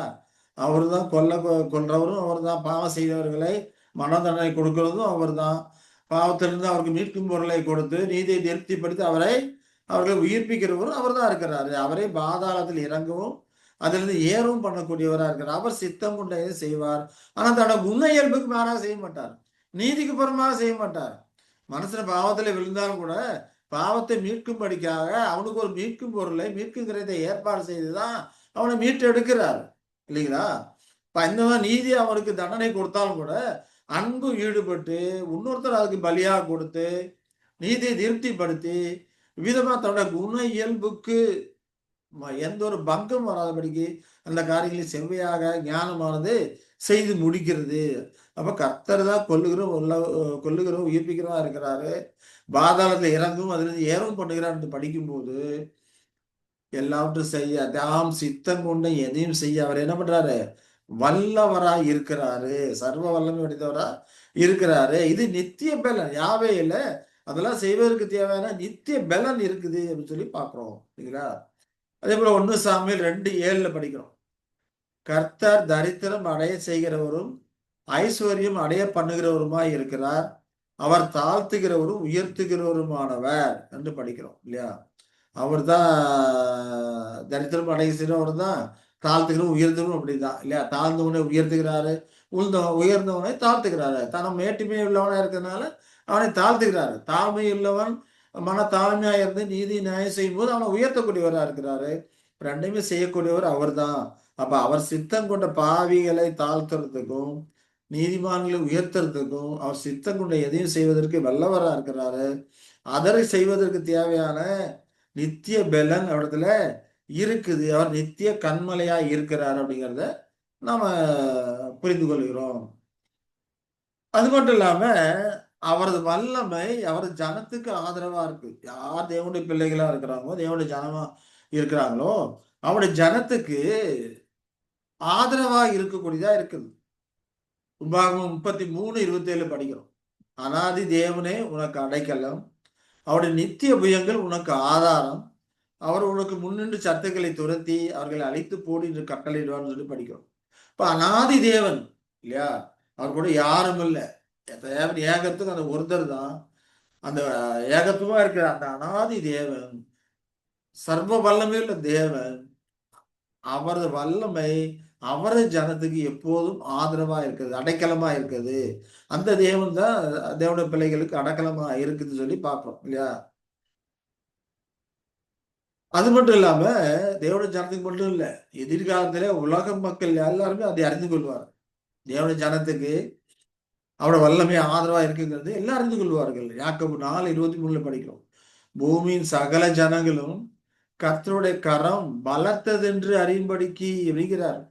கர்த்தருடைய கரம் அவர்களுக்கு பிரியமானவர்கள் மீது அவருடைய ஜனத்துக்கு ஆதரவா இருக்குது. அவருடைய வல்லமை அவர் ஜனத்துக்கு ஆதரவா இருக்குது. அந்த விதமா அவர்களுக்கு ஆதரவு கொடுக்க அவர் சர்வ வல்லமை உள்ளவராக இருக்கிறார். அவர் சித்தம் கொண்டவராக இருக்கிறார். அந்த சித்தம் கொண்ட எதையும் செய்வதற்கு அவர் சர்வ வல்லவராக அவர் இருக்கிறார் அப்படிங்கிற காரியங்கள் எல்லாம் இந்த வசனங்கள் மூலமாக நாம் புரிந்து கொள்ளுகிறோம். சரி, அது மட்டும் இல்லாம தேவன் தமது வல்லமை, அந்த சர்வ வல்லமை, நாம் சித்தம் கொண்டதையும் செய்வதற்கு இருக்கக்கூடிய அந்த சர்வ வல்லமையை செயல்படுத்துறதுக்கு மற்ற யாரையும் அவர் சார்ந்திருக்க வேண்டிய அவசியம் கிடையாது. அவரால் எந்த இடத்திலும் எல்லா இடத்திலும் அவரால் அந்த வல்லமையை தாம் சித்தம் போல செயல்படுத்த முடியும் அப்படின்னு சொல்லிட்டு வேத வசனங்கள் மூலமாக நாம அந்த காரியங்களும் அறிந்து கொள்ளக்கூடியவர்களா இருக்கும். 1 சாமுவேல் 14:6 படிக்கும்போது அங்கே ஒரு யுத்தத்துக்காக கூடியிருக்கிறாங்க. அங்கே யோனத்தான் வந்து எதிரின் பாளையத்துக்கு போகிறாங்க. அப்ப யோனத்தான் சொல்லக்கூடிய ஒரு காரியம் பார்த்தோம்னா, அநேகம் பேரை கொண்டாயிலும் கொஞ்சம் பேரை கொண்டாயிலும் ரட்சிக்க கர்த்தருக்கு தடை இல்லை. 2 பேர் தான். எதிரே பெலிஸ்தர் பாளையம் இறங்கி இருக்கிறாங்க. இந்த பக்கம் இஸ்ரவேல் பாளையம் இறங்கி இருக்கிறாங்க. அந்த மலையில ஒருத்தர் இருக்கிறாங்க, இந்த மலையில ஒருத்தர் இருக்கிறாங்க. ஒரு குரூப் இருக்குது. அப்போ யோனத்தான் தன்னுடைய ஆயுததாரியை கூட்டிக் கொண்டு 2 பேர் மட்டுமே நம்ம எதிரி பாளையத்துக்கு போகலாம். கர்த்தர் வந்து அநேகம் பேரை கொண்டாயிலும் கொஞ்சம் பேரை கொண்டாயிலும் ரட்சிக்க கர்த்தருக்கு தடை இல்லை. வா போலாம். கர்த்தர் பேரில் நம்பிக்கையோடு கர்த்தர் பேரில் சார்ந்து அங்கே அவங்க போறாங்க. அப்ப இவர்களுக்கு தமது வல்லமையை அங்கே செயல்படுத்தி அவர்களை முறியடிக்கிறார் அப்படிங்கிற காரியங்களை எல்லாம் நம்ம வேதாந்தத்துல படிக்கிறோம். அந்த நிகழ்வுகளை படித்து பார்த்தீங்கன்னா தெரியும். அப்ப அவர்களை இந்த விதமாக அந்த 2 பேரை கொண்டு அவர் முறியடிக்கிறாரு அப்படிங்கிறப்போ இதுல இருந்து நமக்கு என்ன புரியுது? தேவன் தமது வல்லமையை செயல்படுத்துறதுக்கு யாருமே சார்ந்து இருக்க வேண்டிய, மற்றவர்களை சார்ந்து இருக்க வேண்டிய அவசியம் இல்லை. அவர் ஏகத்துவமாக, அவருடைய செயல்பாடுகள் எல்லா இடத்துலையும் ஏகத்துவமாக அவரால் செயல்படுத்த முடியும். அவர் சித்தம் கொண்ட இதெல்லாம் செயல்படுத்துறதுக்கு அவர் வல்லவராக இருக்கிறார். யாரும் அவரை தாங்க வேண்டிய அவசியம் இல்லை, யாரையும் அவர் சார்ந்திருக்க வேண்டிய அவசியம் இல்லை அப்படிங்கிறத இதன் மூலமாக நாம் புரிந்து கொள்கிறோம். அதே போல ஆசா அப்படிங்கிற ராஜாவும் தேவனை நோக்கி கூப்பிடும் போது அதே காரியத்தை வலியுறுத்தி சொல்லுகிறார். ஆசா தன் தேவனாய கர்த்தரை நோக்கி கூப்பிட்டு, கர்த்தாவே, பலமுள்ளவனுக்காகிலும் பலம் அற்றவனுக்காகிலும் உதவி செய்கிறது உமக்கு லேசான காரியம் இல்லையா? எங்கள் தேவனாய கர்த்தாவே, எங்களுக்கு துணை நில்லும். உம்மை சார்ந்து உம்முடைய நாமத்தில் ஏராளமான இந்த கூட்டத்திற்கு எதிராக வந்தோம். எங்களுக்கு எதிராக ஏராளமான கூட்டம் இருக்கு, எங்களை காட்டிலும் பலத்தவர்களா இருக்கிறாங்க. ஆனாலும் நாங்கள் உம்மை சார்ந்திருக்கோம். இவர்கள் தான் தேவனை சார்ந்து வர்றாங்க. தேவனை நம்பி தேவனை சார்ந்து வருகிறவர்களுக்கு அவர்களை எல்லாம் பாதுகாப்பதற்கு, அவர்களுக்கு வெற்றி வாய்ப்பை கொடுப்பதற்கு, தேவன் தமது வல்லமையை தமது சித்தம் போல் செயல்படுத்துவதற்கு மற்றவர்களை சார்ந்து இருக்க வேண்டிய அவசியம் இல்லை. இங்க இவரை தான் மற்றவர்கள் எல்லாரும் சார்ந்து இருக்கிறார்கள் அப்படிங்கிற காரியத்தை குறித்து நாம இதுல புரிந்து கொள்ளக்கூடியவர்களாக நாம இருக்கிறோம். தேவன் தம்முடைய வல்லமையை செயல்படுத்துறதுக்கு சித்தம் போல செயல்படுத்துறாரு. அவருக்கு எந்த ஒரு உதவியும் யாரும் உதவி பண்ண வேண்டிய அவசியம் கிடையாது அப்படிங்கிறத இந்த காரியங்கள் மூலமாக நாம புரிந்து கொள்கிறோம். அது மட்டும் இல்லாம அவருடைய சர்வ வல்லமைன்னு அப்படிங்கிற பார்க்கும்போது எல்லா சிருஷ்டிப்புகளுக்கும் அது நீட்டப்பட்டிருக்குதா இருக்குது. பறந்து அவருடைய வல்லமை, அவருடைய செயல்பாடுகள் பறந்து விரிந்து இருக்குது. அண்ட சராசரங்களும் பறந்து விரிந்து அவருடைய சர்வ வல்லமை எல்லா சிருஷ்டிகளுக்கும் நீட்டப்பட்டதாக, நீட்டப்பட்டதாக விரிவுபடுத்தப்பட்டதா இருக்குது. எல்லா இடத்துலையும் அவர் கிரியை நடப்பிக்க முடியும். அந்த அளவுக்கு ஒரு சர்வ வல்லமை எல்லாமே அவர் சித்தம் கொண்ட எல்லா இடத்திலும், அவர் சித்தம் கொண்ட எல்லாத்தையும் செயல்படுத்துவதற்கு அவருடைய எல்லா சிருஷ்டிகளிடத்திலும் அது நீட்டப்பட்டு இருக்கிறது, பறந்து விரிந்து இருக்கிறது அப்படிங்கிறத நம்ம வேதாகமும் வலியுறுத்தக்கூடியதா இருக்கிறது. 1 நாளாகமம் 29, 11, 12 வசனங்கள் நம்ம படித்தோம்னா, கர்த்தாவே, மாட்சிமையும் வல்லமையும் மகிமையும் ஜெயமும் மகத்துவமும் உம்முடையவைகள். வானத்திலும் பூமியிலும் உள்ளவைகள் எல்லாம் உம்முடையவைகள். கர்த்தாவே, ராஜ்யமும் உம்முடையது. தேவரீர் எல்லாருக்கும் தலைவராக உயர்ந்திருக்கிறீர் என்று சொல்வதை பார்க்கிறோம். வானத்திலும் பூமியும் உள்ளவைகள்லாம் எல்லாம் உம்முடையது. ராஜ்யம் உம்முடையது. தேவர் எல்லாத்துக்கும் மேல தலைவராக இருக்கிறீர். ஐஸ்வர்யம் கனமும் உம்மாலே வரக்கூடியதா இருக்கிறது.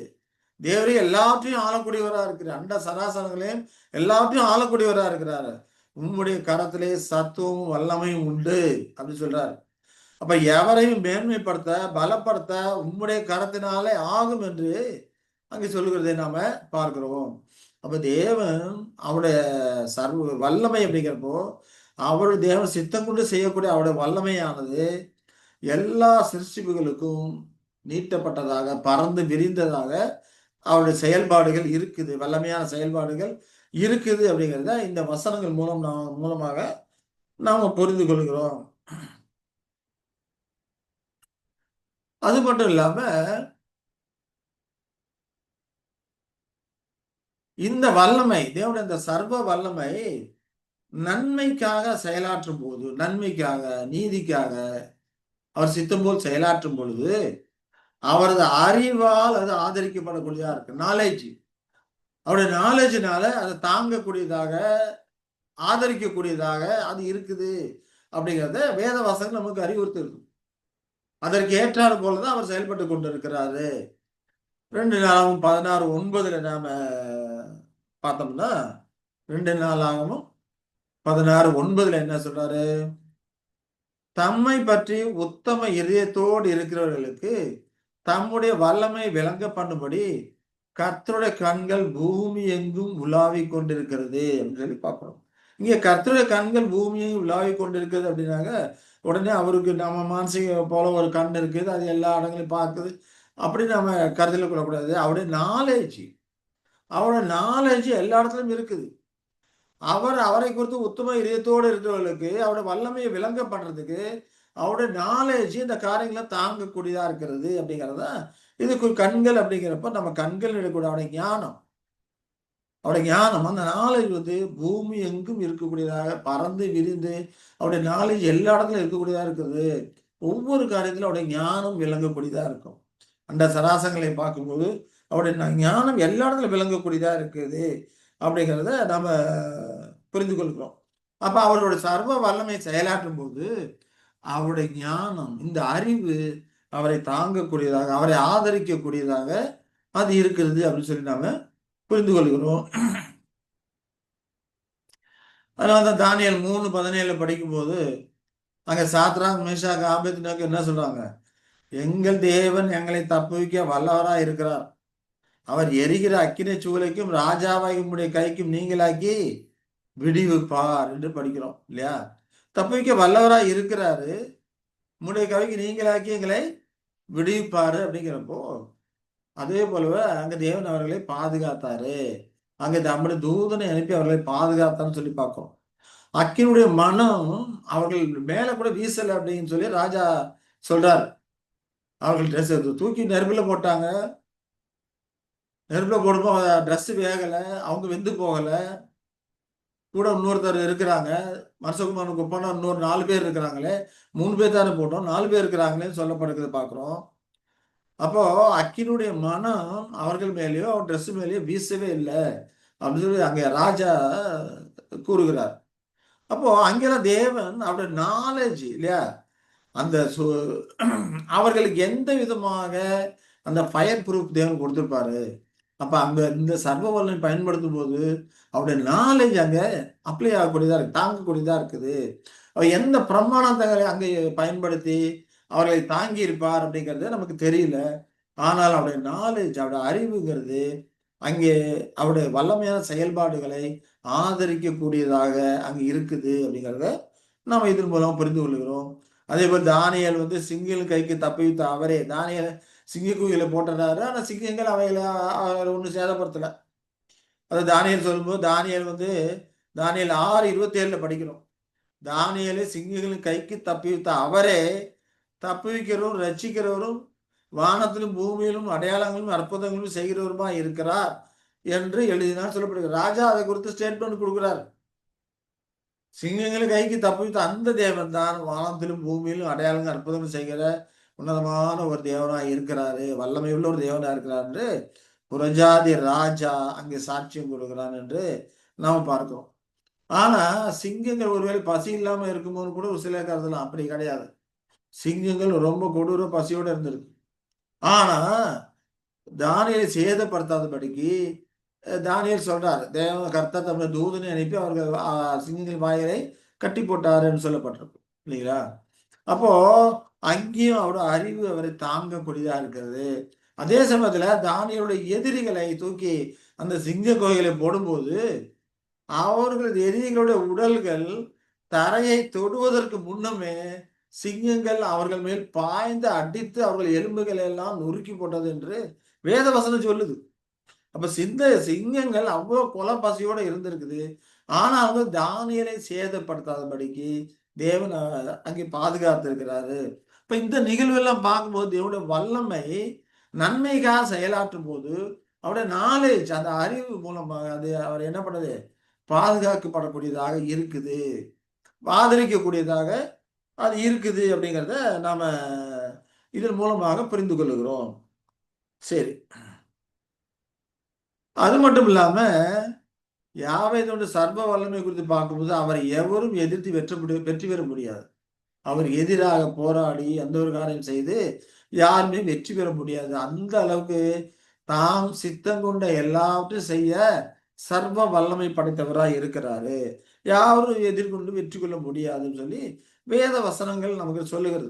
2 நாளாகமம் 20:6 படிச்சோம்னா, உம்முடைய கரத்திலே வல்லமையும் பராக்கிரமும் இருக்கிறது, ஒருவரும் உம்மோடு எதிர்த்து நிற்க கூடாது என்று படிக்கிறோம். இப்ப தேவனை எதிர்த்து யாரும் எதுவுமே ஒண்ணுமே பண்ண முடியாது, எதுவுமே செய்ய முடியாது.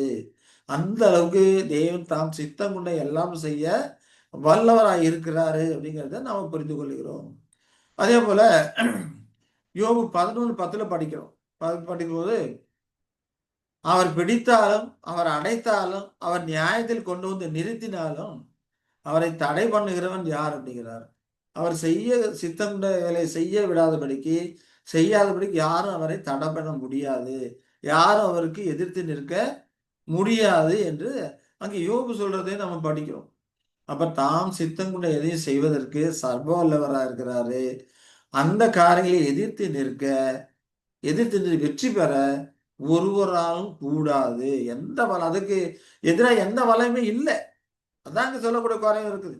வானத்திலும் பூமியிலும் எவ்வளவு தேவர்கள் இருந்தாலும் அவர்கள் எல்லாம் பராக்கிரமசாலிகளா இருந்தாலும் கூட தேவனுக்கு விரோதமா நின்று அவர்கள் என்ன பண்ண முடியாது, அவர்களால் வெற்றி பெற முடியாது. ஏன்னா அவர்கள் எல்லாரும் உண்டாக்கினவரே இவர்தான். ஆகையினால இவர் சர்வ வல்லமை அப்படிங்கிறப்போ யார் இவருக்கு எதிராக எதிர்த்து நிற்க முடியாது. உலகத்துல எவ்வளோ பராக்கிரமசாலிகள் இருந்தாலும் தேவர்கள் என்ன இருந்தாலும் இவர் மட்டும்தான் ஒரே தேவனா இருக்கிறார். சர்வ வல்லமை உள்ள தேவனா இருக்கிறாரு. இவரை தடை பண்ணக்கூடியவன் ஒருவனும் இல்லை என்று அங்கே பார்க்கிறோம்.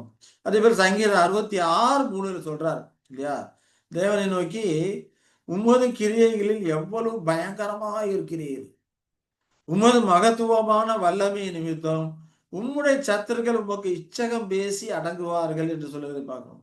அவருக்கு சத்துருக்களாக யார் யார் எழும்பினாலும் அவர்களும் என்ன பண்ணுவாங்க, அவருக்கு இச்சகம் பேசி அடங்கக்கூடியவர்களாக இருப்பாங்க. அவரை யாரும் எதிர்த்து நிற்க முடியாது அப்படிங்கிறத அங்கே அழகாக இங்க சங்கீதக்காரர் நமக்கு பேசுறாரு, சொல்றாரு அப்படிங்கிறத பார்க்கிறோம். அப்போ யாவே தேவன் சர்வ வல்லமை அப்படிங்கிறப்போ அவர் சித்தமான எதையும் அவர் செய்யும் போது அவரை எதிர்த்து யாரும் வெற்றி பெற முடியாது அப்படிங்கிற காரியத்தை இந்த வேத வசனங்கள் மூலம் நாம புரிந்து கொள்ளுகிறோம்.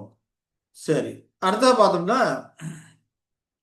தேவனுடைய அப்படிப்பட்ட வல்லமை இருக்கிறதுனால தேவன் அதெல்லாம் எதற்கு பயன்படுத்துறாரு, இப்படிப்பட்ட சர்வ வல்லமை எதற்கு பயன்படுத்துறாரு, பொதுவா உதவுவதற்கும் ஆசீர்வதிக்கும் தான் பயன்படுத்துறாரு. மற்றவர்களுக்கு ஹெல்ப் பண்றதுக்கும் ஆசீர்வதிக்கவும் தான் அங்க அதை பயன்படுத்துறாரு அப்படிங்கிறத நம்ம பார்க்கிறோம். அதை குறித்து 2 நாளாகமும் 25:9 படிக்கிறோம் இல்லையா. படிக்கும்போது அங்க ஒரு நிகழ்வு குறித்து அங்க சொல்றார்.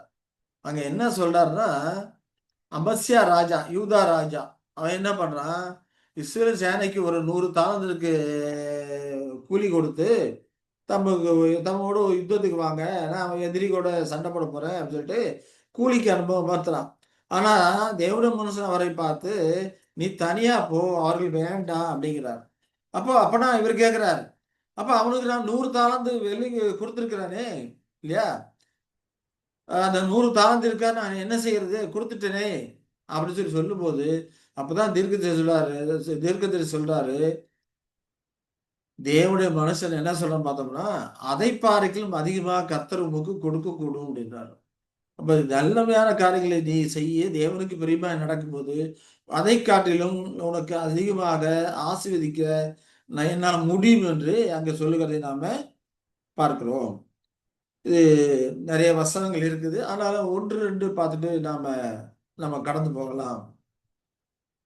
வேதாந்தத்துல இந்த இதுவாக நிறைய வசனங்கள் இருக்கு. தேவனுடைய வல்லமை பொதுவாக உதவுறதுக்கு ஆசீர்வதிக்கிறது தான் அதை தேவன் அதை பயன்படுத்தக்கூடியவரா இருக்கிறாரு அப்படிங்கிறத நாம இதன் மூலமாக புரிந்து கொள்ளுகிறோம்.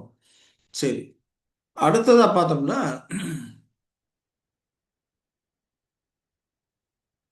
நல்லவர்களே ஆசீர்வதிக்கிறது, ஆனா தீயோரை தண்டிக்க கூடியதா இருக்குது. தீவிர எந்த தண்டிப்பதற்கும் அது வல்லமை உள்ளதா இருக்குது, நல்லவர்களை ஆஸ்வதிப்பதற்கும் வல்லமை உள்ளதா இருக்குது. அப்போ மேல பார்த்தோம்னா பொதுவாக உதவும் ஆஸ்வதிக்கும் பார்த்தோம் அப்படின்னு பார்த்தா ஜென்ரலா பார்க்கும்போது அவர் உதவுவதற்கு தான் விரும்புகிறாரு, உதவுறதுக்கு ஆசீர்வதிக்கும் தான் அந்த வல்லமை பயன்படுத்துறார். அதே சமயத்துல தீயோரை தண்டிக்கிறதுக்கும் அவர் பயன்படுத்துறாரு. ஏன்னா மேற்கொண்டு அவர்கள் தவறு பண்ணும்போது பாவம் செய்யும் போது அதன் மூலமா அநேகருக்கு தீங்கு விளைவிக்கக்கூடியா இருக்குது. ஆகையால் தண்டனை மூலமாக அவரை திருத்துவதற்கும் அவர்கள் அதற்கான தண்டனையும் கொடுக்கிறார். அதே போல தேவன் நீதி உள்ளவரா இருக்கிறார், நீதி அவர்களுக்கான அந்த தண்டனை கொடுக்கக்கூடியதா இருக்குது. இப்ப தீயோரை தண்டிக்குது, நல்லவர்களை ஆஸ்வதிக்கிறது, அதற்கும் தேவன் சர்வ வல்லமை உள்ளவராக இருக்கிறாரு, தமது சித்தத்தின்படி அதெல்லாம் செய்கிறார் அப்படிங்கிறத தேவனுடைய சர்வ வல்லமை குறித்து நாம இதில் புரிந்து கொள்கிறோம். இப்போ எஸ்ரா 8:22 படிக்கும்போது எஸ்ரா ராஜா கிட்ட சொல்லியிருக்கிறார். என்ன சொல்லியிருக்கிறாரு? எங்கள் தேவனுடைய கரம் தம்மை தேடுகிறவர்கள் எல்லார் மேலும் அவர்களுக்கு நன்மையாக இருக்கிறது.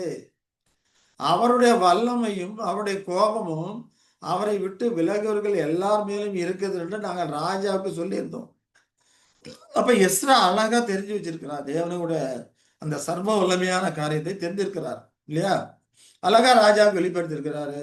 அவருடைய கரம் தம்மை தேடுக எல்லார் மேலும் இருக்கிறது. அப்ப நல்லவர்களை அவரு ஆஸ்வதிக்கிறாரு. அதே போல அவருடைய வல்லமையும் அவருடைய கோபமும் அவரை விட்டு விலகுவர்கள் எல்லார் மேலே இருக்குது அப்படிங்கிறப்போ அவர்களை இந்த தீயோரை தண்டிக்கிறதுக்கு அவருடைய வல்லமை கோபமும் அது இருக்குது என்று அவருடைய சர்வ வல்லமையை குறித்து எஸ்ரா அங்கே சொல்றதை நாம பார்க்கிறோம். அதே போல் லூக்கா 1:49 51 வரைக்கும் நம்ம படிக்கும்போது அங்க மரியாள் இயேசுவ தாயார் மரியாள் அழகா ஒரு காரியங்களை பிரசவத்தை ஏற்பட்டு சொல்றாங்க. அவருடைய இரக்கம் அவருக்கு பயந்திருக்கிறவர்களுக்கு தலைமுறைக்கும் இருக்குது அப்படிங்கிறார். அதே போல தம்முடைய புயத்தினாலே பராக்கிரமம் செய்தார். இருதய சிந்தையில் அகந்தை இல்லோரை சிதறடித்தார் சொல்றார். அப்ப சத்துருக்களை தீயோரை அகந்தை இல்லோர்களை தாழ்த்துறதுக்கு சிதறடிக்கிறதுக்கு அவருடைய வல்லமை இருக்குது. அதே சமயத்துல அவருடைய இரக்கம் அவருக்கு பயந்தவர்களுக்கு தலைமையாக இரக்கம் என்றென்றைக்கும் இருக்குது அவருக்கு பயந்தவர்களுக்கு. அப்ப நல்லவர்களை ஆஸ்வதிக்குது, தீயோரை தண்டிக்கிறது அப்படின்னு சொல்லிட்டு இந்த காரியங்கள் மூலமாக நாம புரிந்து கொள்ளுகிறோம். அடுத்ததா இதே தேவனுடைய சர்வ வல்லமை அவருடைய சித்தமான எல்லாரும் செய்கிற அப்படிங்கிறப்போ இந்த சர்வ வல்லமையின் பரப்பு எல்லை அப்படிங்கிறப்போ அண்ட சராசரங்களை போல எல்லையற்றது அப்படிங்கிறார். வானத்தை ஆராய்ச்சி பண்ணுகிற அந்த ஆராய்ச்சியாளர் என்ன சொல்றாங்கன்னா, எவ்வளோ டெலஸ்கோப் வச்சு புதுசா பவர்ஃபுல்லான டெலஸ்கோப் வச்சு பார்த்தாலும் அதுக்கப்புறம் நட்சத்திரங்கள் தெரிந்து கொண்டே இருக்கிறது. இப்ப இந்த அண்ட வெளி அப்படிங்கிறது பறந்து விரிந்து கொண்டே போகுது அப்படிங்கிறாங்க. ஏன்னா அவங்களால இதுதான் எல்லை, இதுதான் ஆரம்பம், இதுதான் முடிவு, மேல அந்த அந்த அண்டத்துக்கு ஆரம்பம் எது முடிவு எதுன்னு அவர்களால் எதையுமே சொல்ல முடியல. அந்த அளவுக்கு அது பறந்து விரிந்து இருக்குது அப்படின்னு சொல்றாங்க. இப்ப தேவனுடைய சர்வ வல்லமையின் பரப்பு எல்லாத்துலயும் இவர் தானே கிரியை நடந்து கொண்டிருக்கிறாரு. எல்லாத்துலயும் இவருடைய செயல்பாடுகள் நடந்து கொண்டிருக்கிறது. இப்ப தேவனுடைய சர்வ வல்லமையின் பரப்பு அப்படிங்கிறப்போ அண்ட சராசரங்களை போல எல்லையற்றதாக இருக்குதுன்னு சொல்லி பார்க்கலாம்.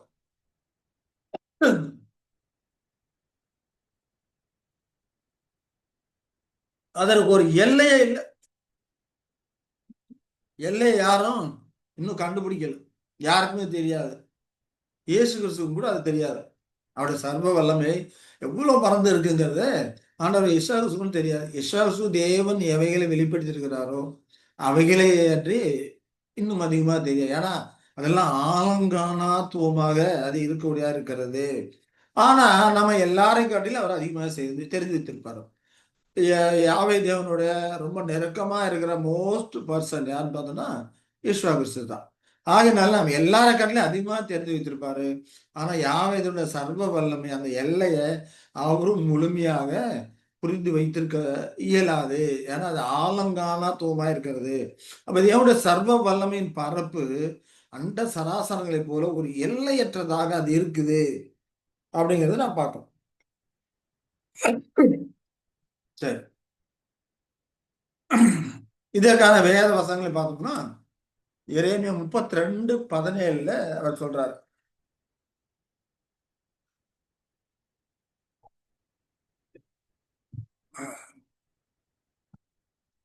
என்ன சொல்றாரு பார்த்தோம்னா, கர்த்தராகிய ஆண்டவரே, இதோ தேவரீர் உம்முடைய மகாபலத்தினாலும் நீட்டப்பட்ட உம்முடைய புயத்தினாலும் வானத்தையும் பூமியையும் உண்டாக்கினீர். உம்மாலே செய்யக்கூடாத அதிசயமான காரியம் ஒன்றுமில்லை. உங்களுடைய புயத்தினாலே வானத்தையும் பூமியும் உண்டாக்கினீர். உம்மால செய்யக்கூடாத காரியம் எதுவுமே இல்லை. அதே போல எரேமியா 32:27 பார்த்தோம்னா, இதோ நான் மாம்சமான யாவருக்கும் தேவனாகிய கர்த்தர், என்னாலே செய்யக்கூடாத அதிசயமான காரியம் ஒன்று உண்டோ? இவரால் செய்யக்கூடாத காரியம் எதுவுமே இல்லை. அப்ப இவருடைய சர்வ வல்லமை, தேவன் தமது சித்தத்தின்படி செய்ய சர்வ வல்லமை படைத்தவராக இருக்கிறார் அப்படிங்கிற இந்த சர்வ வல்லமையானது எல்லையற்றதாக, அண்ட சராசரங்களை கூட எல்லையற்றதாக பறந்து விரிந்து இருக்குது. எல்லா இடத்திலும் அவரால் கிரியை நடப்பிக்க முடியும் அப்படிங்கிறத பார்க்கிறோம். அதே போல எரேமியா 12:13 படிக்கலாம். அவர் சத்தமிடுகையில் வானத்திலே திரளான தண்ணீர் உண்டாகிறது. அவர் பூமியின் கடையாந்தரத்திலிருந்து மேகங்களை எழும்ப பண்ணி மழையுடனே மின்னல்களை உண்டாக்கி காற்றை தமது பண்டக சாலைகளிலிருந்து புறப்பட பண்ணுகிறார். எரேமியா 10:12-13 படிக்கிறோம் இல்லைங்களா? பூமியை தம்முடைய அவரே வல்லமையினால உண்டாக்கி இருக்கிறார். சர்வ வல்லமை அங்க கிரியை நடப்பிக்குது. அதே போல பூச்சக்கரத்தை நம்முடைய ஞானத்தினாலே படைத்திருக்கிறாரு. வானத்தை தம்முடைய அறிவினால் விரித்திருக்கிறார் சொல்லிட்டு இந்த காரியம் அவருடைய அந்த வல்லமை பரப்பு அப்படி பறந்து விரிந்து இருக்கிறது அப்படிங்கிற காரியத்தை குறித்து அழகா அங்க வெளிப்படுத்துகிறாரு. அதே போல மலையோட மின்னல்களை உண்டாக்குறாரு. காற்றை தமது பண்டசாலையிலிருந்து புறப்படுகிறாரு இல்லையா? சத்தமுடைகளில் வானத்திலே திரளான தண்ணீர் உண்டாயிருது அப்படிங்கிறார். அவர் பூமியின் கடையாந்திரங்கள்லாம் மேகலை எழுப்ப பண்றார் அப்படிங்கிறார். இப்போ சமீப நாட்களாக நீ யூடியூப்ல நீங்க பார்த்துருப்பீங்க. இப்போ ஹில்ஸ்ல எல்லாம் வந்து ஒரு இடத்துல பார்த்தா திடீர்னு மழை பெய்யும், பரவலாக மழை பெஞ்சு நிறைய மண் சரிவுதான் ஏற்படுகிறது அப்படிங்கிறத பார்க்கும். அதற்கு இப்போ புதுசா ஒரு பேர் வைக்கிறாங்க, மேக வெடிப்பு அப்படிங்கிறாங்க. ஒரு இடத்துல மேகம்லாம் குமிஞ்சு அந்த மேகத்துல ஒரு வெடிப்பு ஏற்படும் போது ஒரே இடத்துல அவ்வளோ மழை பெய்து இந்த விதமாக சில காரியங்களை ஏற்படுத்துக்குதுன்னு சொல்லி பார்க்குறோம். இதெல்லாம் என்ன தெரியுது? அவருடைய சர்வ வல்லமை இப்படி எல்லையெல்லா அந்த சராசரங்கள் போற ஒரு எல்லையற்றதா இருக்குது அப்படிங்கிறத நாம் இதன் மூலமாக புரிந்து கொள்ளுகிறோம். அதே போல எசாயா 48:13 படிக்கிறோம். எசாயா என் கரமே 48:13. பூமியை அஸ்திபாரப்படுத்தி எனது வலது கை வானங்களை அளவிட்டது. நான் அவைகளுக்கு கட்டளையிட அவைகள் அனைத்தும் நிற்கும். வலது கை வானங்களை அளவிட்டது அப்படிங்கிறாரு இல்லையா? கறந்த பூமி அச்சயப்படுத்தது. எனது வலது கை வானங்களை அளவிட்டது. நான் அவைகள் கட்டளையிட அவைகள் அனைத்தும் நிற்கும் அப்படிங்கிறாரு. அதோட அளவு எல்லாம் எனது வலது கை அளவிட்டது அப்படிங்கிறப்போ அது அவருடைய சர்வ வல்லமை குறிக்கூட. கை எப்பவுமே எதை குறிக்கூடியதா இருக்கும்? வல்லமை குறிக்கூடியதா இருக்கிறது. அவருடைய சர்வ வல்லமை வானங்களுக்கு மேலாக அண்ட சராசரி போல பறந்து விரிந்துதான் இருக்கிறது. எல்லா இடத்துலயும் அவருடைய சர்வ வல்லமை செயல்படக்கூடியதா இருக்குதுன்னு சொல்லி புரிந்து கொள்கிறோம். அதே போல எசாயா 40:12 படிக்கலாம். தண்ணீர்களை தமது கைப்பிடியால் அளந்து வானங்களை ஜானளவாய் பிரமாணித்து பூமியின் மண்ணை மரக்காலில் அடக்கி பர்வதங்களை துலா கோலாலும் மலைகளை தராசாலும் நிறுத்தவர் யார்? இது அழகா இங்க மொழி நடையை பயன்படுத்தி இருக்கிறார் இல்லையா? நமக்கு புரியுது, நமக்கு புரியுது. அழகா ஒரு மொழி நடையா இருக்கு. தண்ணீர்களை தமது கைப்பிடியால் அளக்கிறார் அப்படிங்கிறாரு.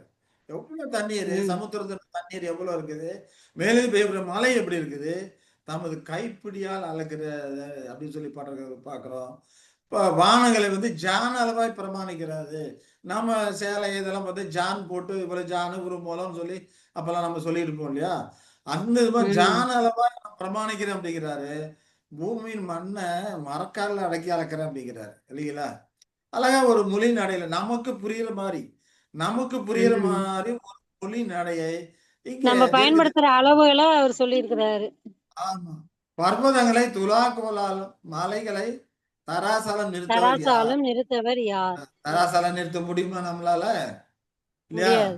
அவருடைய வல்லமை, அவ்வளவு வல்லமை எப்படிப்பட்டது, எவ்வளவு அண்ட சராசங்கள் பறந்து விரிந்து இருக்குது புரிந்து கொள்வதற்காக இப்படி அழகான ஒரு மொழி நடையை நமக்கு புரியும் விதமாக இங்க தீர்க்க தரிசனமாக நமக்கு கொடுக்கப்பட்டிருக்கிறது நாம பார்க்கிறோம் இல்லைங்களா? அதே போல எசாயா 40:26 படிக்கலாம். உங்கள் கண்களை ஏறெடுத்து பாருங்கள், அவைகளை சிருஷ்டித்தவர் யார்? அவர் அவைகளின் சேனையை லக்கத்திட்டமாக புறப்பட பண்ணி அவைகளை எல்லாம் பேர் பேராக அழைக்கிறவராமே. அவருடைய மகா பலத்தினால் அவருடைய மகா வல்லமையினாலும் அவைகளில் ஒன்றும் குறையாமல் இருக்கிறது. கண்களை ஏறெடுத்து பாருங்கள் அப்படிங்கிற வானத்தை ஏறெடுத்து பார்த்தோம்னா இவைகள்லாம் சிருஷ்டித்தது யாரு? அவங்க ம். சேனையில இலக்கத்திட்டமா அதாவது அதோட நேர்கோட்டுல போய்க்கொண்டே இருக்குது இல்லையா? எவ்வளோ கோடான கோடி கேலக்ஸி இருக்குது. அதாவது பாதையில ம். போய்க்கொண்டே இருக்குது. ஒண்ணோட ஒண்ணு மோதிக்கிறது இல்ல. அதாவது அது பாட்டுக்கு போய்க்கொண்டே இருக்குது இல்லையா? அதற்கெல்லாம் ஃபியூல் எங்கேருந்து கிடைக்குது? இப்ப நம்ம பார்த்தோம்னா, நம்ம நாட்டுல, உலகத்துல பார்த்தோம்னா, காரு, பஸ்ஸு, ஃப்ளைட்டு எல்லாம் ஓடுது. எல்லாத்துக்கும் ஃபியூல் போட்டா தான் ஓடும் இல்லையா? இப்ப அங்கே அண்ட சராசரங்கள் மேல அவ்வளோ நட்சத்திரங்கள் எல்லாம் கேலக்சியெல்லாம் அதாவது பாதையில போய் கொண்டிருக்குது. அதுக்கெல்லாம் ஃபியூல் யார் நிரப்புறது? ஏது ஃபியூலு? இப்ப தேவன் அதற்கு பிரமாணங்களை நியமித்திருக்கிறார். பிரமாணங்களை வைத்து அதெல்லாம் இயக்கி கொண்டிருக்கிறார் இல்லையா? அதெல்லாம் ஏறெடுத்து பாருங்க.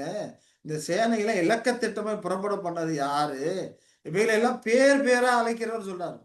இவ்வளவு கோடான நட்சத்திரங்களுக்கு ஒவ்வொன்றுக்கும் ஒரு பேர் வச்சிருக்கிறாரு. அழைக்கிறேன் அப்படிங்கிறாரு. எப்படி மனிதர்கள் அவ்வளோ மக்கள் இருந்தாலும் அவர்களுக்கெல்லாம் நம்ம பேர் வச்சு அழைக்கிறோம் இல்லையா? கோடான கோடி அதை காட்டிலும் அதிக எண்ணிக்கை உள்ள கோடான கோடி நட்சத்திரங்களை அவர் பேர் சொல்லி அழைக்கிறவராக இருக்கிறாரு. அவருடைய மகா பலத்தினால், அவருடைய மகா வல்லமையினால ஒன்றும் குறையாமல் இருக்குது அப்படின்னு சொல்லி சொல்றதை நம்ம பார்க்கிறோம். அப்ப தேவனுடைய சர்வ வல்லமை அண்ட சராசரங்கள் எங்கிலும் பறந்து விரிந்து இருக்கக்கூடியதாக இருக்குது அப்படிங்கிறத நாம இதன் மூலமாக புரிந்து கொள்கிறோம். இதெல்லாம் இவ்வளவு வசனங்கள் இருக்குது. அவருடைய சர்வ வல்லமை எப்படி இருக்குது அப்படி புரிந்து கொள்வதற்காக இவ்வளவு காரியங்கள் தேவன் வெளிப்படுத்தி இருக்கிறாரு. அதே போல அடுத்ததா பார்த்தோம்னா சர்வ வல்லமைன்னா அவர் திட்டங்களை நிகழ்த்துறதுக்கு அது செயல்படக்கூடியதா இருக்குது. தேவனுடைய சர்வ வல்லமை அவர் சித்தத்தின்படி செய்யக்கூடிய அந்த சர்வ வல்லமை அவரது திட்டங்களை நிகழ்த்துவார். அதன் மூலம் நிகழ்த்துவார் சொல்லி படிக்கிறோம். ஏசாயா 14, 24, 25 படிக்கலாம். நான் நினைத்திருக்கிறபடியே நடக்கும். நான் நிர்ணயித்தபடியே நிலைநிற்கும் என்று சேனைகளின் கர்த்தர் ஆணையிட்டு சொன்னார். அசிரியனை என் தேசத்திலே முறித்து என் மலைகளின் மேல் அவனை மிதித்து போடுவேன். அப்பொழுது அவனுடைய நுகம் அவர்கள் மேலிருந்து விலகி அவனுடைய சுமை அவர்கள் தோளிலிருந்து நீங்கும். இப்ப இங்க அழகா சொல்றான், நான் நினைத்திருக்கபடியே நடக்கும். ம். நான் நிர்ணயித்தபடியே நிலை நிற்கும் அப்படிங்கிறார். அவர் திட்டம் பண்றாரு. திட்டம் பண்ணி அதன்படியே நிகழ்த்தி கொண்டிருக்கிறார். அவருடைய சர்வ வல்லமை அவருடைய திட்டத்தை நிகழ்த்துவதற்கு சரிவர செய்வதற்கு அந்த வல்லமை அவருடைய இருக்குது. அந்த வல்லமை எல்லாம் தமது சித்தத்தின்படி அவர் செயல்படக்கூடியவராக அங்க இருக்கிறாரு அப்படிங்கிறத நாம புரிந்து கொள்கிறோம். மனிதன் மீட்டெடுப்பதற்கு தேவையான அந்த திட்டங்களை வகுத்திருக்கிறாரு. புரஜாதியாருக்கு ஒரு கால திட்டத்தை வைத்திருக்கிறாரு. எல்லாமே அவருடைய திட்டத்தின்படியே நிகழ்த்தக்கூடியதா இருக்காது. எல்லாமே எதன் மூலம்? தமது வல்லமையின்படியே, தமது சித்தத்தின்படியே, தமது வல்லமையை செயல்படுத்தி எல்லாத்தையும் நிகழ்த்தி கொண்டு இருக்கிறாரு அப்படிங்கிறத நம்ம இதன் மூலமாக புரிந்து கொள்கிறோம். அது மட்டும் இல்லாம அவர் சரீரத்தையும் ஆத்மாவையும் அழிக்க வல்லவர் சொல்லி பார்க்கிறோம். எஸ்ஆர் சொல்றார். மத்தேயு 10:28 படிக்கலாம். ஆத்மாவை கொல்ல வல்லவர்களாய் இராமல் சரீரத்தை மாத்திரம் கொல்லுகிறவர்களுக்கு நீங்கள் பயப்பட வேண்டாம். ஆத்மாவையும் சரீரத்தையும் நரகத்திலே அழிக்க வல்லவருக்கே பயப்படுங்கள். ஆமா. இப்போ ஒரு மனிதன் இன்னொரு மனிதனை கொல்றான்னா சரீரத்தை தான் கொல்ல முடியும். அவனுக்குள்ள இருக்க அந்த சோல் இல்ல, தேவன் தந்த ஜீவ சுவாசம், ஜீவ தத்துவம், அதை அவனால ஒண்ணும் பண்ண முடியாது இல்லையா? அது தேவன் கொடுக்கிறது. ஆனா அவர் தான் அதை அழிச்சு போட முடியும். அதனாலதான் சொல்றாரு, சரீரத்தை மாத்திரம் கொல்வதற்கு பயப்படாதீங்க. உங்கள்ட்ட இருக்க அந்த சோல், சரீரத்தோட சேர்ந்து இயங்கக்கூடிய அந்த ஜீவ தத்துவம் இருக்குது, அதை அவனால ஒண்ணும் பண்ண முடியாது. ஆனா அவங்களுக்கு பயப்படாதீங்க. ஆனா ரெண்டையும், சரீரத்தையும் அந்த சோல் அப்படிங்கிற காரியத்தை அழிக்கிறதுக்கு யார் வல்லவரா இருக்கிறாரு? யாவே தேவன் தான் வல்லவரா இருக்கிறாரு அப்படின்னு சொல்லிட்டு வேத வசனங்கள் நமக்கு சொல்லக்கூடியதை பார்க்கிறோம். அதாவது யாக்கோபு 4:12 படிக்கும்போது அவரே ரட்சிக்கவும் அழிக்கவும் வல்லவர் என்று சொல்லுகிறார் இல்லையா?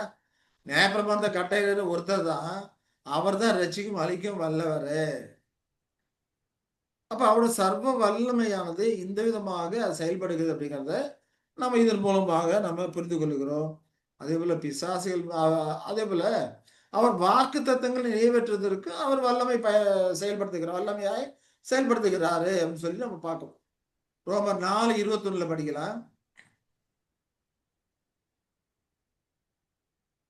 தேவன் இவன் வாக்குத்தத்தம் பண்ணினதை நிறைவேற்ற வல்லவராயிருக்கிறார் என்று முழு நிச்சயமாய் நம்பி தேவனை மகிமைப்படுத்தி விசுவாசத்தில் வல்லவன் ஆனான்.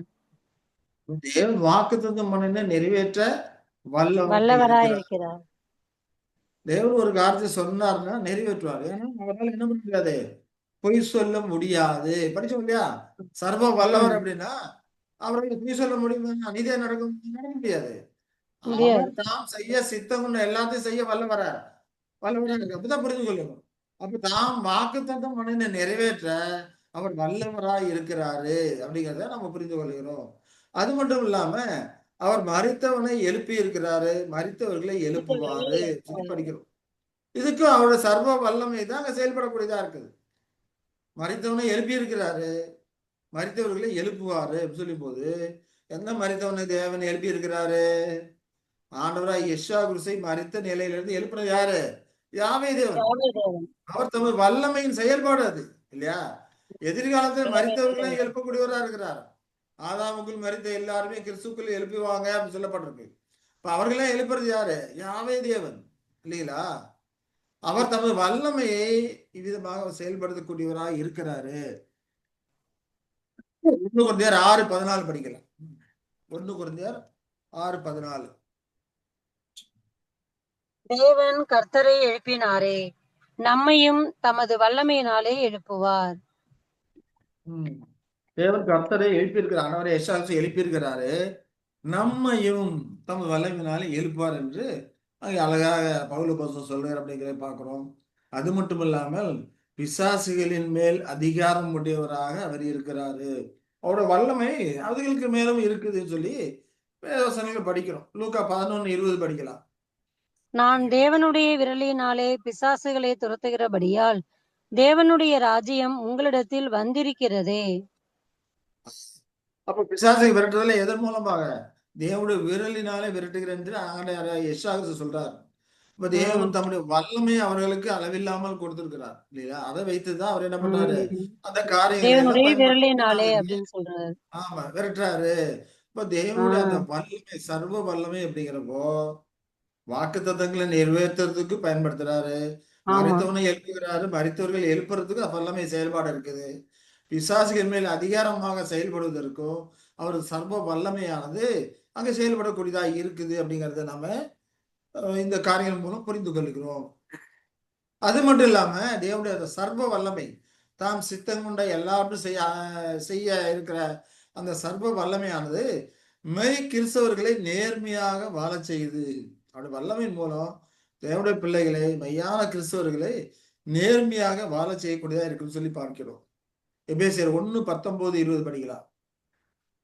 நாம் கிறிஸ்துவை மரித்தோரிலிருந்து எழுப்பி அவரிடம் நியமித்த அவரிடம் நடப்பித்த தமது பலத்த சத்துவத்தின் வல்லமைப்படியே விசுவாசிக்கிறவர்களாகிய நம்மிடத்திலே காண்பிக்கும் தம்முடைய வல்லமையின் மகா மேன்மையான மகத்துவம் இன்னதென்றும் நீங்கள் அறியும்படிக்கு அவர் உங்களுக்கு பிரகாசமுள்ள மனக்கண்களை கொடுக்க வேண்டும் என்றும் வேண்டிக் கொள்ளுகிறேன். 20 படிக்கலாம். நாம் 20. வேண்டிக் நாம் வேண்டிக் கொள்ளுகிறதற்கும் நினைக்கிறதற்கும் மிகவும் அதிகமாய் நமக்குள்ளே கிரியை செய்கிற வல்லமையின்படியே நமக்கு செய்ய வல்லவராகிய அவருக்கு. இப்ப கிறிஸ்துவை மருத்துவம் எழுப்பி அவரிடத்தில் நடத்திய பலத்த சத்துவத்தின் வல்லமைப்படிய எப்படி கிறிஸ்துவ மருத்துவம் எழுப்பியது அவரோட வல்லமை எழுப்பிடுதோ அதே போல விசுவாசிகளோட நம்மிடத்திலும் அந்த வல்லமை காண்பிக்கிறாரு. தம்முடைய வல்லமையின் மகா மகத்துவம் இன்னதென்று நாம் அறிந்து கொள்ளும்படிக்கு நமக்கு பிரகாசம் உள்ள மனக்கண்களை கொடுக்கணும்னு சொல்லிட்டு வேண்டிக் கொள்கிறேன்னு அப்போஸ்தலன் பவுல் அங்க சொல்றதை பார்க்கிறோம். அந்த வல்லமை நமக்குள்ளே கிரியை செய்யுது அப்படிங்கிறார். நாம் வேண்டிக் கொள்ளுகிறதுக்கும் நினைக்கிறதுக்கும் மிகவும் அதிகமாக தேவனுடைய வல்லமையானது நமக்குள்ளே கிரியை செய்யுது. நமக்கு செய்ய வல்லவர் அவர் இருக்கிறாரு. அதனால்தான் தேவனுக்கு ஆசீர்வாதங்கள் கொடுக்கும்போது அவர்கள் வேண்டிக் கொள்வதற்கும் அதிகமாக கொடுக்கக்கூடியவராக இருக்கிறாரு அப்படின்னு சொல்லி நாம இந்த காரியங்களை பார்க்கிறோம். தேவன் தம்முடையவர்கள் அவருடைய பிள்ளைகளுக்கு ஆயத்தம் பண்ணினவர்களை கண் காணவும் இல்லை, காது கேட்கவும் இல்லை, அவர்கள் இதயத்தில் அது தோன்றவும் இல்லை அப்படிங்கிறார். அப்பேற்பட்ட உன்னதமான ஆசீர்வாதங்களை தேவன் அவர்களுக்கு கொடுக்கிறாரு. அப்ப தேவனுடைய வல்லமை மெய் கிறிஸ்தவர்களை நேர்மையாக வாழ செய்கிறது. அப்ப அந்த வல்லமை தான் நமக்குள்ள இருக்குது. நாம சொந்த முயற்சியினால நம்ம சொந்த காரியங்களால நீதிமான் ஆகல. அவர் தமது வல்லமை நமக்கு கொடுக்கிறாரு. நீதிமானம் ஆகிறதுக்கான விருப்பம் நம்மகிட்ட இருந்தது. ஆனால் அதை செயல்படுத்துவதற்கான வல்லமையை அவர் நமக்கு கொடுக்கக்கூடியவரா இருக்கிறாரு. அப்ப மெய்க்கிறிஸ்தவர்கள் நேர்மையாக வாழ செய்வதற்கு அவருடைய வல்லமை அவர் என்ன பண்றாரு? அவரு சித்தத்தின்படியே பயன்படுத்தக்கூடியவரா இருக்கிறாரு. 1 பேதுரு 1:5 படிக்கலாம். கடைசி காலத்திலே வெளிப்பட ஆயத்தமாக்கப்பட்டிருக்கிற ரட்சிப்புக்கு ஏதுவாக விசுவாசத்தை கொண்டு தேவனுடைய பலத்தினாலே காக்கப்பட்டிருக்கிற உங்களுக்கு அந்த சுதந்திரம் பரலோகத்தில் வைக்கப்பட்டிருக்கிறது. விசுவாசத்தை கொண்டு தேவனுடைய பலத்தினாலே காக்கப்பட்டுகிற உங்களுக்கு நாம விசுவாசிக்கிறது தான். விசுவாசம் தான் நம்முடைய. நாம பாதுகாக்கப்பட்டு நாம் மற்ற காரியங்கள் விசுவாச கிருபி நடக்கிற அந்த காரியங்கள் எல்லாமே தேவனுடைய பலத்தினாலே நாம தாங்கப்படுகிறோம். இல்லைன்னா நாமளே எதிலுமே நிலைநிற்க முடியாது. தேவனுடைய அந்த வல்லமையானது நம்ம தாங்கக்கூடியதா இருக்கிறது, காக்கக்கூடியதா இருக்குதுன்னு சொல்லி பார்க்கணும். அப்ப இதுல இந்த வசனங்கள் மூலம் நம்ம என்ன தெரிஞ்சுக்கிறோம்? தேவனுடைய வல்லமை மெய்யான கிறிஸ்தவர்களை நேர்மையாக வாழ செய்கிறது. அதற்கேற்ற விதமாக அவர்களை தாங்கத்தக்கதா இருக்குது, அவர்களை பாதுகாக்கத்தக்கதாக தேவனுடைய வல்லமை அங்கே செயல்படுகிறது அப்படிங்கிறத குறித்து நாம இங்க புரிந்து கொள்கிறோம். அது மட்டும் இல்லாம தேவனுடைய சர்வ வல்லமை அந்த பராக்கிரம வல்லையின் கிரியைகளை நாம எல்லா இடத்துலயும் கிரியை நடப்பிக்குது இல்லையா? அந்த தேவனுடைய சர்வ பராக்கிரம வல்லமையின் கிரியைகளை வானத்தை அண்ணந்து பார்த்தா நம்ம தெரிஞ்சுக்கலாம். இந்த படத்துல பார்க்கவும் ஒரு மனிதன் வானத்துல அண்ணாந்து பார்க்குற மாதிரி இருக்குது இல்லையா? அப்ப பிரபஞ்சத்தை சிருஷ்டித்து இது எல்லாமே யார் பாதுகாத்து வர்றா? யாவை தேவன் பாதுகாத்து வருகிறார். எல்லாமே அவருடைய சர்வ பராக்கிரம வல்லமையுடைய கிரியைகளா இது இருக்குது. வானத்துல பார்த்தோம்னா அவருடைய சர்வ வல்லமையுடைய பராக்கிரம கிரியைகளாக அது இருக்குது. அப்ப இந்த இதுக்கு ஒரு எல்லையே இல்லை, பறந்து விரிந்து கொண்டே இருக்குது. எண்ணெய் இல்லாத நட்சத்திரங்கள் மேல இருக்குது. தூரதிருஷ்டி கண்ணாடி மூலமாகவும் கண்டுபிடிக்க முடியாத அப்பேற்பட்ட ஒரு எல்லையில்லா காரியங்கள் அங்க இருக்குது அப்படிங்கிறத நாம பார்க்க வானத்தான்னு பார்த்தாவே நமக்கு தெரியும். இப்ப நம்முடைய பார்வைக்கு கொண்டு வரப்படாத கோள்கள் இன்னும் நிறைய இருக்குது என்பது நமக்கு எப்படி தெரியும்? நமக்கு நாம உண்டாக்கி இருக்கிற அந்த தூரதிருஷ்டி கண்ணாடி பைனாக்குலர் இருக்கு சொல்றோம் இல்லையா? தூரதிருஷ்டி கண்ணாடி இல்லையா? தூரத்தில் இருக்க பார்க்குது. நாம் அதுக்கு என்ன பவர் கொடுத்துருக்கிறோமோ அவ்வளவுதான். அந்த பவருக்குள்ள என்ன தெரியுதோ தெரியுது. பவரை ஏத்திக்கிட்டே போக போக இன்னும் தெரிந்து கொண்டே தான் இருக்குது. அது மட்டும் இல்லாம மேல ஏகப்பட்ட விசை இருக்குன்னு சொல்லி பார்க்கிறோம். அதெல்லாம் ஒன்னோட ஒன்று மோதிக்காம போகுதுன்னா தேவன் அதற்கு பிரமாணங்களை வைத்து அதற்கு உந்து சக்தியை பல விதமான விசைகளை வைத்திருக்கிறார். என்ன பார்த்தோம்னா புவியீர்ப்பு விசை நம்ம படிக்கிறோம். நமக்குள்ள ஒரு பொருள் எதை தூக்கி போட்டாலும் பூமியில தான் விழுகுது. அது காரணம் என்ன? புவியீர்ப்பு விசை அப்படின்னு சொல்லி நம்ம பார்க்கிறோம் இல்லையா? இப்ப இந்த புவியீர்ப்பு விசை எதனால உண்டாகுது, எப்படி உண்டாகுது, இது வரைக்கும் யாரும் கண்டுபிடிக்க. புவியீர்ப்பு விசை இருக்குது, ஒரு விசை இருக்குது மட்டும் தெரியும். ஆனா இது எப்படி உண்டாகுது, எதன் மூலம் உண்டாகுது அப்படிங்கிறத இது வரைக்கும் யாரும் அதை கண்டுபிடிக்கல. அதே போல ஒன்றை ஒன்று விரட்டக்கூடிய ஒரு விசை இருக்கு, ரெப்பல்சன் ஃபோர்ஸ்ன்னு சொல்லுவாங்க ஆங்கிலத்துல. ஒண்ணு பின்னால ஒண்ணா போயிட்டே இருக்கு இல்லையா நட்சத்திரங்கள் எல்லாமே. அப்ப ஒன்றை ஒன்று பின்தொடர்ந்து செல்லக்கூடிய விரட்டிக்கொள்ள இருக்கக்கூடிய அப்படிப்பட்ட ஒரு விசை எல்லாம் அங்க இருக்குது. அதே போல மையத்திலிருந்து புறநோக்கி சொல்லக்கூடிய விசை இருக்குது, சென்ட்ரிபிகல் விசை இருக்குது. அது சென்ட்ரிபிகல் ஃபோர்ஸ் சொல்லி அது ஆங்கிலத்தை சொல்லுவோம். அதே போல மையத்தை நோக்கி செல்லக்கூடிய விசை இருக்கிறது, சென்ட்ரிபெட்டல் ஃபோர்ஸ்ன்னு அதை குறித்து சொல்லுவாங்க.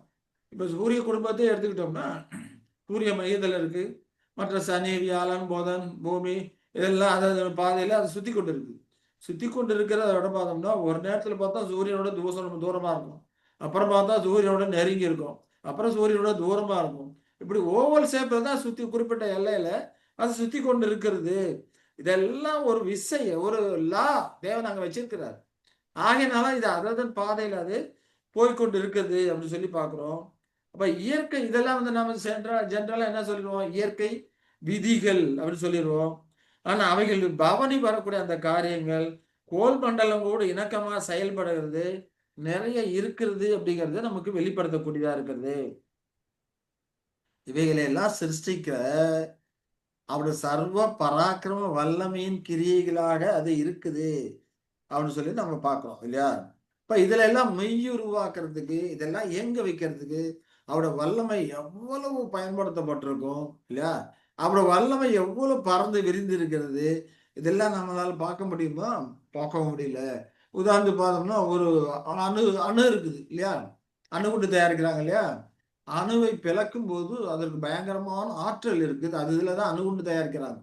அணுவ 2ஆ பிரிக்கிறாங்க, 4ஆ பிரிக்கிறாங்க, 8 ஆக்குறாங்க. 8 16 ஆகுது. 16, 30 இப்படி அணுவ பிரிக்கும்போது, அதுல பயங்கரமான ஒரு ஹீட் எனர்ஜி புரொடியூஸ் ஆகுது. அத வச்சு தான் அணுகுண்டு தயாரிச்சிருக்கிறாங்க. அணு உலைகளுக்கு அதெல்லாம் பயன்படுத்துறாங்கன்னு சொல்லி பார்க்கிறோம். ஒரு அணுவ பிரிக்கிறதுக்குள்ளே இவ்வளோ ஆற்றல் இருக்குன்னா, இப்ப அணுவை ஒண்ணோட ஒண்ணா சேர்க்கிறாரு இல்லையா? தேவன் தானே சேர்த்திருக்கிறாரு. அதற்கு எவ்வளவு ஆற்றல் தேவைப்பட்டிருக்கும் இல்லையா? அத மனுஷனால கண்டுபிடிக்க முடியல. அது அத விட பயங்கரமான ஆற்றலா இருக்கும். அணு ஒண்ணோட ஒண்ணு சேர்றதுக்கு எவ்வளவு பிரிக்கிறதுக்கு எவ்வளவு ஆற்றல் பிரிக்கும்போது வெளிப்படுதுன்னா, ஒண்ணோட ஒண்ணு சேரும்போது எவ்வளவு ஆற்றல் இருக்கும். அதெல்லாம் செயல்படுத்துறது யாரு? யாவை தேவன். சர்வ பராக்கிரம வல்லமையின் கிரியைகளா இருக்கிறது. அப்ப இந்த நட்சத்திரங்களை கோடானு கோடி கேலக்ஸி எல்லாம் உருவாக்குறதுக்கு பல யுகங்கள் வெளிப்பட்டிருக்கும் இல்லையா? இயற்கை விதிகள் மூலம் உருவாக்குறதுக்கு பல யுகங்கள் காலம் எடுத்துக்கொண்டாலும் கூட, அது சர்வ வல்லமையோட வெளிப்பாடுகளாக இருக்குது. அந்த சர்வ வல்லமை வெளிப்பாடுகளை கொண்ட அந்த ஒரு காலங்களாக தான் இருக்குது. அப்ப தேவனுடைய சர்வ வல்லமை அப்படிங்கிறப்போ, மனிதனை பூமியின் ராஜாவாக அந்த சிருஷ்டித்ததுல, அவனுக்கு கீழ்ப்பட்டிருக்கும்படி கீழான சிருஷ்டிகளை சிருஷ்டித்ததுல, காத்து வரக்கூடிய காரியங்கள்ல, இது எல்லாத்தையும் விளங்குது. இப்ப இதெல்லாம் தேவன் என்ன பண்றாரு? ஆட்சி பண்ணி கொண்டிருக்கிறாரு. கிரியை நடத்தி கொண்டிருக்கிறாரு. பூமியை மனிதனுக்கு கொடுத்து நீ ஆண்டு கொள்ளுங்கள் சொல்லியிருக்கிறாரு. இல்லையா? அப்படி எல்லாத்திலுமே தேவனுடைய சர்வ வல்லமையின், அந்த பராக்கிரம வல்லமையின் கிரியைகள், செயல்பாடுகள் இருந்து கொண்டிருக்கிறது. அப்ப பரலோக ஜீவிகளும், ஆவிக்குரிய ஜீவிகளும் கூட தேவ வல்லமையின் வெளிப்பாடுகளா இருக்கு. ஆவிக்குரிய வஸ்து நம்ம சொல்றோம். சாதாரணமா தூதர்கள் ஆவிக்குரிய வஸ்துல இருக்கிறாங்க. பார்க்க முடியாது அப்படிங்கிறப்போ, ஆவிக்குரிய வஸ்து அப்படிங்கிறத நம்ம ஏற்கனவே ஒரு செய்தியில நம்ம படிச்சிருக்கோம் இல்லையா? ஆவிக்குரிய வஸ்துலாம் எதெல்லாம்? சக்தி, ஒரு ஆற்றல் இல்லையா? அது ஆவிக்குரிய வஸ்தா இருக்குது. அதே போல ஹீட்டு அப்படிங்கிற ஒரு ஆவிக்குரிய வஸ்தா இருக்குது. அக்கினி அப்படிங்கிற ஒரு ஆவிக்குரிய வஸ்தா இருக்குது இல்லையா? இதெல்லாம் ரொம்ப பலமா செயல்படக்கூடியதா இருக்கு. அப்படிப்பட்ட வஸ்துவினால தேவதூதர்களே உருவாக்கி இருக்கிறாரு. அப்படிங்கிறப்போ, அதுல எல்லாத்துலயும் அவருடைய பராக்கிரமம், வல்லமையின் கிரியைகள் அங்க இருக்குது அப்படிங்கிறத நம்ம பார்க்கிறோம். மெட்டீரியல் பார்த்தோம்னா தண்ணி, மரம், கட்டை இதெல்லாம் மெட்டீரியல். ஆனா மெட்டீரியலான வஸ்துக்களா இருக்குது. ஆனா ஹீட்டு, சக்தி, எனர்ஜியா இருக்கக்கூடிய அந்த காரியங்கள், இது எல்லாமே ஆவிக்குரிய வஸ்துவா இருக்குது. அதனால தான் அவர்களை என்ன சொல்றாங்க? பலவான்கள், பலசாலிகள் அப்படின்னு சொல்லிட்டு, அவர்கள் தேவர்கள் அப்படின்னு சொல்லிட்டு வேதாந்தம் சொல்லுது அப்படிங்கிறத இதுக்கு முந்தின காரியங்கள்ல அவருடைய ஏகத்துவம் அப்படிங்கிற காரியத்துல நம்ம பார்த்தோம் இல்லைங்களா? அப்ப இதெல்லாம் படைக்கும்போது எல்லாத்துலயுமே என்ன பயன்படுத்தப்பட்டிருக்கு? அவருடைய சர்வ வல்லமையின் பராக்கிரமம் அங்க வெளிப்படுகிறதை பார்க்கிறோம். அதே போல மனிதர்களுக்கு தீமையை அனுமதித்ததுல, குறிப்பா அவர் ஜனத்தின் மத்தியிலே அனுமதித்ததுல, அபிவிருத்திக்கு அனுமதிக்கப்பட்ட அந்த தீமையை அதற்கு இறுதியில் என்ன பண்ண போறாரு? முடிவாக புறம்பே தள்ளிவிடுவார். தீமையான காரியங்களை முறையாக புறம்பே தள்ளி அவரது வல்லமையின் பதியத்தக்க வெளிப்பாடாக இருக்கிறது. மனிதன் பாவத்துல விழுந்துட்டான். அப்ப தீவின் அனுபவத்தை 6000 வருடங்களா தீமை அனுபவத்தை கொடுக்கிறாரு. மறுபடியும் அவனை திரும்ப எடுத்து பழைய நிலைக்கு கொண்டு வர்றாருன்னா, இது எல்லாத்திலுமே எது கிரியை நடப்பிக்குது? தேவனுடைய அந்த சர்வ வல்லமை கிரியை நடப்பிக்கக்கூடியதா இருக்கிறது. இப்ப ஜனங்களுக்கு ஒரு பாடத்தை புகட்டுவதற்காக தேவன் இது எல்லாமே அனுமதி இருக்கிறாரு. அப்ப ஜனங்கள் வந்து தீமையை வெறுக்கணும், நீதியை நேசிக்கணும். அப்படிப்பட்ட ஒரு குண இயல்புகளை அவளை வளரணுங்கிறதுக்காக இப்படிப்பட்ட தீமையான காரியங்களை அனுமதிச்சிருக்கிறாரு. தேவன் தீமையை அனுமதிப்பதன் நோக்கம் என்ன? இதெல்லாம் கூட தேவர்பாடுல வந்திருக்குது. நீங்க படிச்சு பார்த்தீங்கன்னா உங்களுக்கு புரியக்கூடியதா இருக்கும். அப்போ இதில் எல்லாத்திலுமே அவருடைய அந்த வல்லமை வெளிப்படுத்தப்படக்கூடியதா இருக்குது. அதே போல பாபேல் கோபுரத்துல பாஷை தாறுமாறாக்கணும் காரியம், துன்மார்க்க பட்டங்களை அழித்து லோத்தை பாதுகாக்கிறாரு. எந்த காரியங்கள்? எல்லாத்தையும் அவருடைய திட்டத்தின் ஒவ்வொரு மூலை முடுக்கிலும் ஒவ்வொரு செயல்பாடுகளிலும் அவர் வல்லமையாய் கிரவி நடப்பி கொண்டு இருக்கிறது அப்படிங்கிறத நாம பார்க்கிறோம். அதே போல எகிப்திலிருந்து இஸ்ரவேல் ஜனங்களை கொண்டு வரும்போது எவ்வளவு வல்லமையான செயல்பாடுகள் இருந்தது. கடலை ரன்னா பிளந்து ஜனங்களை வழிநடத்தி கொண்டு வந்திருக்கிறாரு. அதுல அவருடைய வல்லமை எவ்வளவு செயல்பட்டு இருக்குது. அதே போல அந்த சமுத்திரத்துல எகிப்து படைகளை அமிழ்த்து போட்டிருக்கிறாரு. எல்லாத்துலயுமே அவருடைய பராக்கிரம வல்லமையான கிரியைகள் வெளிப்படுத்தப்பட்டிருக்கு அப்படின்னு சொல்லி நம்ம பார்க்கிறோம் இல்லையா. அப்ப சாத்தானுடைய எல்லாம் கட்டி போட்டு சாத்தானுடைய ராஜ்யத்திலிருந்து எல்லாத்தையும் மறுபடியும் உயிரோட கொண்டு வந்து அவர்களுக்கு இழந்து போன ஆசீர்வாதங்களை திரும்ப கொடுத்து இறுதியிலே அவர்களை பழைய நிலைக்கு நித்தியோடு இருக்கும்படிக்கு இவ்வளோ ரட்சிப்பு திட்டத்தை ஏற்பாடு செய்து அதெல்லாம் கிரியை நடப்பித்து கொண்டு இருக்கிறாருன்னா இது எல்லாத்திலுமே அவருடைய சர்வ வல்லமை கிரியை நடப்பித்து கொண்டிருக்கிறது அப்படின்னு சொல்லி பார்க்கிறோம். சரி, இதெல்லாம் படைச்சிட்டாரு. கடைசியில ஜனங்கள் எல்லாமே சாத்தான சார்ந்தவர்கள் எல்லாம் அழிச்சு போட்டார். திட்டம் எல்லாம் நிறைவேற்றி முடிஞ்சாலும் பெசிலியா காலம் முடிவுல எல்லாமே நிறைவேற்றி முடிஞ்சிச்சு. எல்லாரும் நிச்சயம் பெற்றுக் கொண்டாங்கன்னா இப்ப அதுக்கப்புறம் சர்வ வல்லமை இயங்காது அப்படியே மௌனமா இருந்துருமா இல்லையா? அடங்கி கிடக்குமா? நிச்சயமா அப்படி இருக்க மாட்டாது. எல்லா ஜனங்களும் பாவத்தை எல்லாம் அருவறுத்து சாத்தானுடைய காரியங்களை அழித்து நிர்மூலமாக்கப்பட்டு அதுக்கப்புறம் எல்லாரும் நிச்சயம் பெற்றால் கூட நிச்சயமா அதுக்கப்புறம் வர காலகட்டத்திலும் தேவன் என்ன பண்ணுவாரு? சிருஷ்டிப்பை நிகழ்த்தி கொண்டுதான் இருப்பாரு. அப்ப தேவன் ஓய்ந்திருக்கூடிய அந்த நாள் ஏழாவது 1000 வருடங்கள் ஓய்ந்திருக்கிறார். இப்ப 1000 வருட யுகத்தோடு எல்லாம் முடிவுது. அப்ப கிறிஸ்துவின் கரங்களே பூலோக சிருஷ்டிப்பு முழுமை அடைந்ததை அடுத்து தொடர்ந்து மற்ற சிருஷ்டிப்புகள் கிறிஸ்து வகுப்பார் மூலமாக நிச்சயமாக அவர் செயல்படுத்தக்கூடியவராக தான் அவர் இருப்பாரு. அப்ப தேவனும் தேவதூதர்களும் இருக்கும் அந்த வாசஸ்தலம் விண்கோள் இல்லையா? பரலோகத்தில் இருந்து இந்த காரியங்கள்லாம் அவர் செயல்படுத்தி கொண்டிருப்பார் அப்படிங்கிறத நம்ம பார்க்கிறோம். சரி, அப்ப இந்த காரியங்களை எல்லாம் அருமை பரலோகத்தில் இருந்து செயல்படுகிறாரு அப்படிங்கிறத நம்ம அவரோட வல்லமை அவர் பரலோகத்தில் இருக்கிறார். ஆனால் அவரோட வல்லமை அந்த சராசரங்களும் எல்லா இடத்துலையும் பறந்து விரிந்து இந்த விதமாக செயல்பட்டு கொண்டிருக்கிறது சொல்லி பார்க்குறோம். ஆனால் பரலோகத்தில் இருக்கிறாருன்னா பரலோகம் எங்கே இருக்குது? இவ்வளோ கேலக்சி இருக்கு எங்கே இருக்குன்னு பார்த்தோம்னா அது வேதாந்தத்தில் ஒரு காரியங்கள் சொல்லப்பட்டிருக்கு. அநேகமாக பரலோகம் அதுவாக இருக்கலாம் என்று கருதப்படுகிறது. ஏன்னா இவ்வளோ கேலக்சி எல்லாமே அருமீன் நட்சத்திரம்னு ஒரு நட்சத்திர கூட்டம் இருக்கு. அருமீன் நட்சத்திர கூட்டம் தமிழ்ல சொல்லுவோம், ஆங்கிலத்தில் ப்ளீடைஸ்ன்னு சொல்லக்கூடியது. ஆனா அதுல வந்து 7 நட்சத்திரங்கள் இருக்கும். அந்த அந்த 7 நட்சத்திரங்கள் அடங்கிய கூட்டம் தான் ப்ளீடைஸ். அப்ப அந்த 7 நட்சத்திரம் தலைமையா இருக்கிறது சென்ட்ரா இருக்கிறது எதுன்னு பார்த்தோம்னா அது வந்து அல்சியோன் அப்படிங்கிற ஒரு நட்சத்திரம். அப்ப அதை சுற்றி தான் எல்லா கேலக்சியும் அதை சென்டரா வச்சுதான் இயங்கி கொண்டு இருக்கக்கூடியா இருக்கிறது.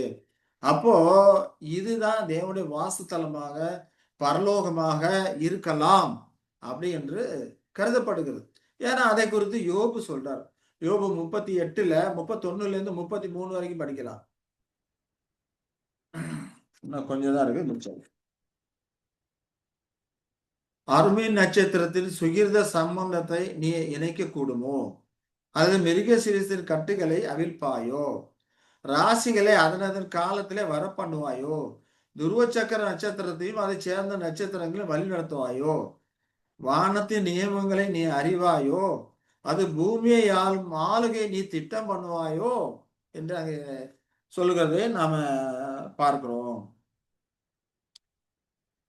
அப்போ இந்த அருமீன் நட்சத்திரத்தில் இருக்கக்கூடிய அந்த அல்சியோன் அப்படிங்கிற நட்சத்திரம், தலைமையான அல்சியோனுங்கிற நட்சத்திரம் ஒருவேளை பரலோகமாக இருக்கலாம், தேவனுடைய பரலோகமாக இருக்கலாம் என்று இந்த வசனங்களை குறித்தும் விஞ்ஞான ஆராய்ச்சியின் அந்த உண்மையை குறித்தும் நாம் வந்து கருதக்கூடியவர்களாக நாம் இருக்கிறோம்.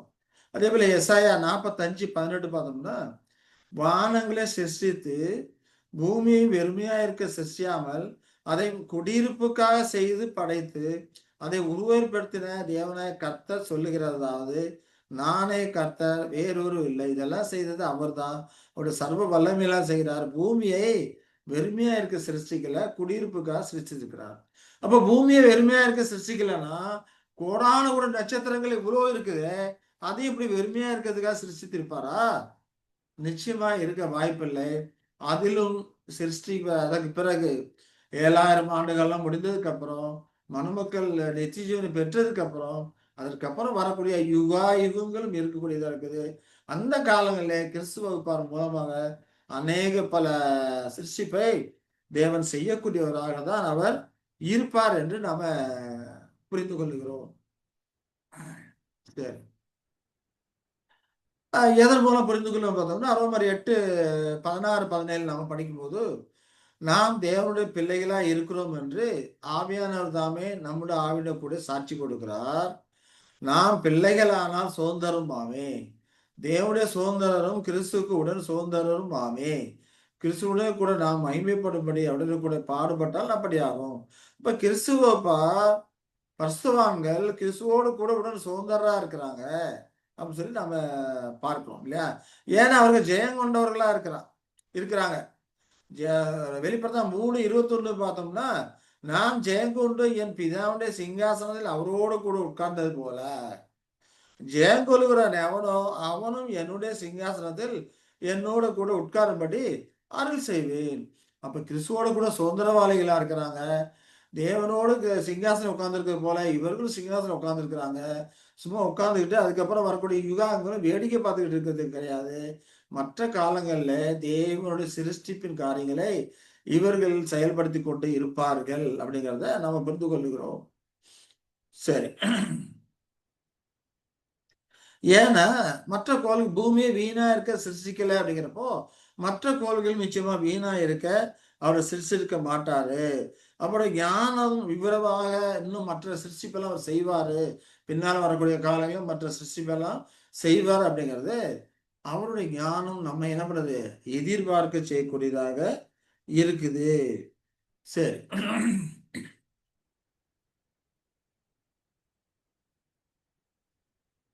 எசாயா 9:7 பார்த்தோம்னா அவருடைய கர்த்தத்துவத்தின் பெருக்கத்துக்கும் அதன் சமாதானத்துக்கும் முடிவில்லை.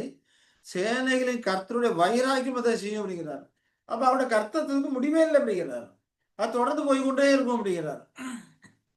அப்ப மில்லினியம் முடிவுக்கு அப்பால் கூட வரக்கூடிய யுகா யுகங்களுக்கும் அவருடைய கர்த்தத்துவம் பெருகிக்கொண்டே இருக்கும். அதற்கு முடிவே இல்லை அப்படின்னு சொல்லி பார்க்கும்போது நிச்சயம் அதற்கு அப்புறம் வரக்கூடிய காலங்களிலும் ஏதாவது சிருஷ்டிப்பின் கிரியைகள் நடந்து கொண்டே இருக்கும். எல்லாம் பார்க்கும்போது எப்படி தெரியுது தேவன் எவ்வளவு சர்வ வல்லமையுள்ளவராய் இருக்கிறாரு. தமது சித்தத்தின்படி செய்ய சர்வ வல்லமையுள்ள இருக்கிறார் என்பதை நமக்கு புரிய வைக்கக்கூடியதா இருக்கிறது. அதே போல எபேசியர் 2:6-7 படிக்கும்போது தம்முடைய கிருபையின் மகா மேன்மையான ஐஸ்வர்யத்தை வருங்காலங்களில் விளங்க செய்வதற்காக சொல்லி படிக்கிறோம் இல்லையா? இப்ப இன்னும் வருங்காலங்களில் அவருடைய கிருபையின் மகா மேன்மையான ஐஸ்வர்யம் எல்லாம் விளங்கக்கூடியதா இருக்கும் என்று நாம புரிந்து கொள்கிறோம். அப்போ கிறிஸ்து இயேசுவுக்குள் நம்மை அவரோடு கூட எழுப்பி உன்னதங்களிலே அவரோடு கூட உட்காரம் செய்தார்னு சொல்லி படிச்சிருக்கும் போது நிச்சயம் அதற்கப்புறம் வரக்கூடிய அந்த சிருஷ்டிப்பின் கிரைகள்ல பரிசுத்தவான்களும் பங்கு பெறக்கூடியவர்களாக இருப்பார்கள் என்று புரிந்து கொள்கிறோம்.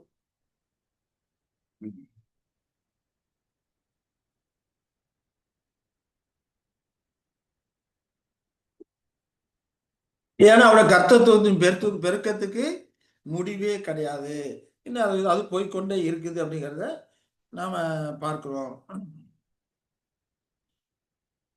அப்போ சிருஷ்டிப்பின் வேலை சபைக்கு தேவனுடைய உன்னதமான ஒரு பாகமாக இருக்குது அப்படிங்கிறத நம்ம இதன் மூலமாக நம்ம புரிந்து கொள்கிறோம்.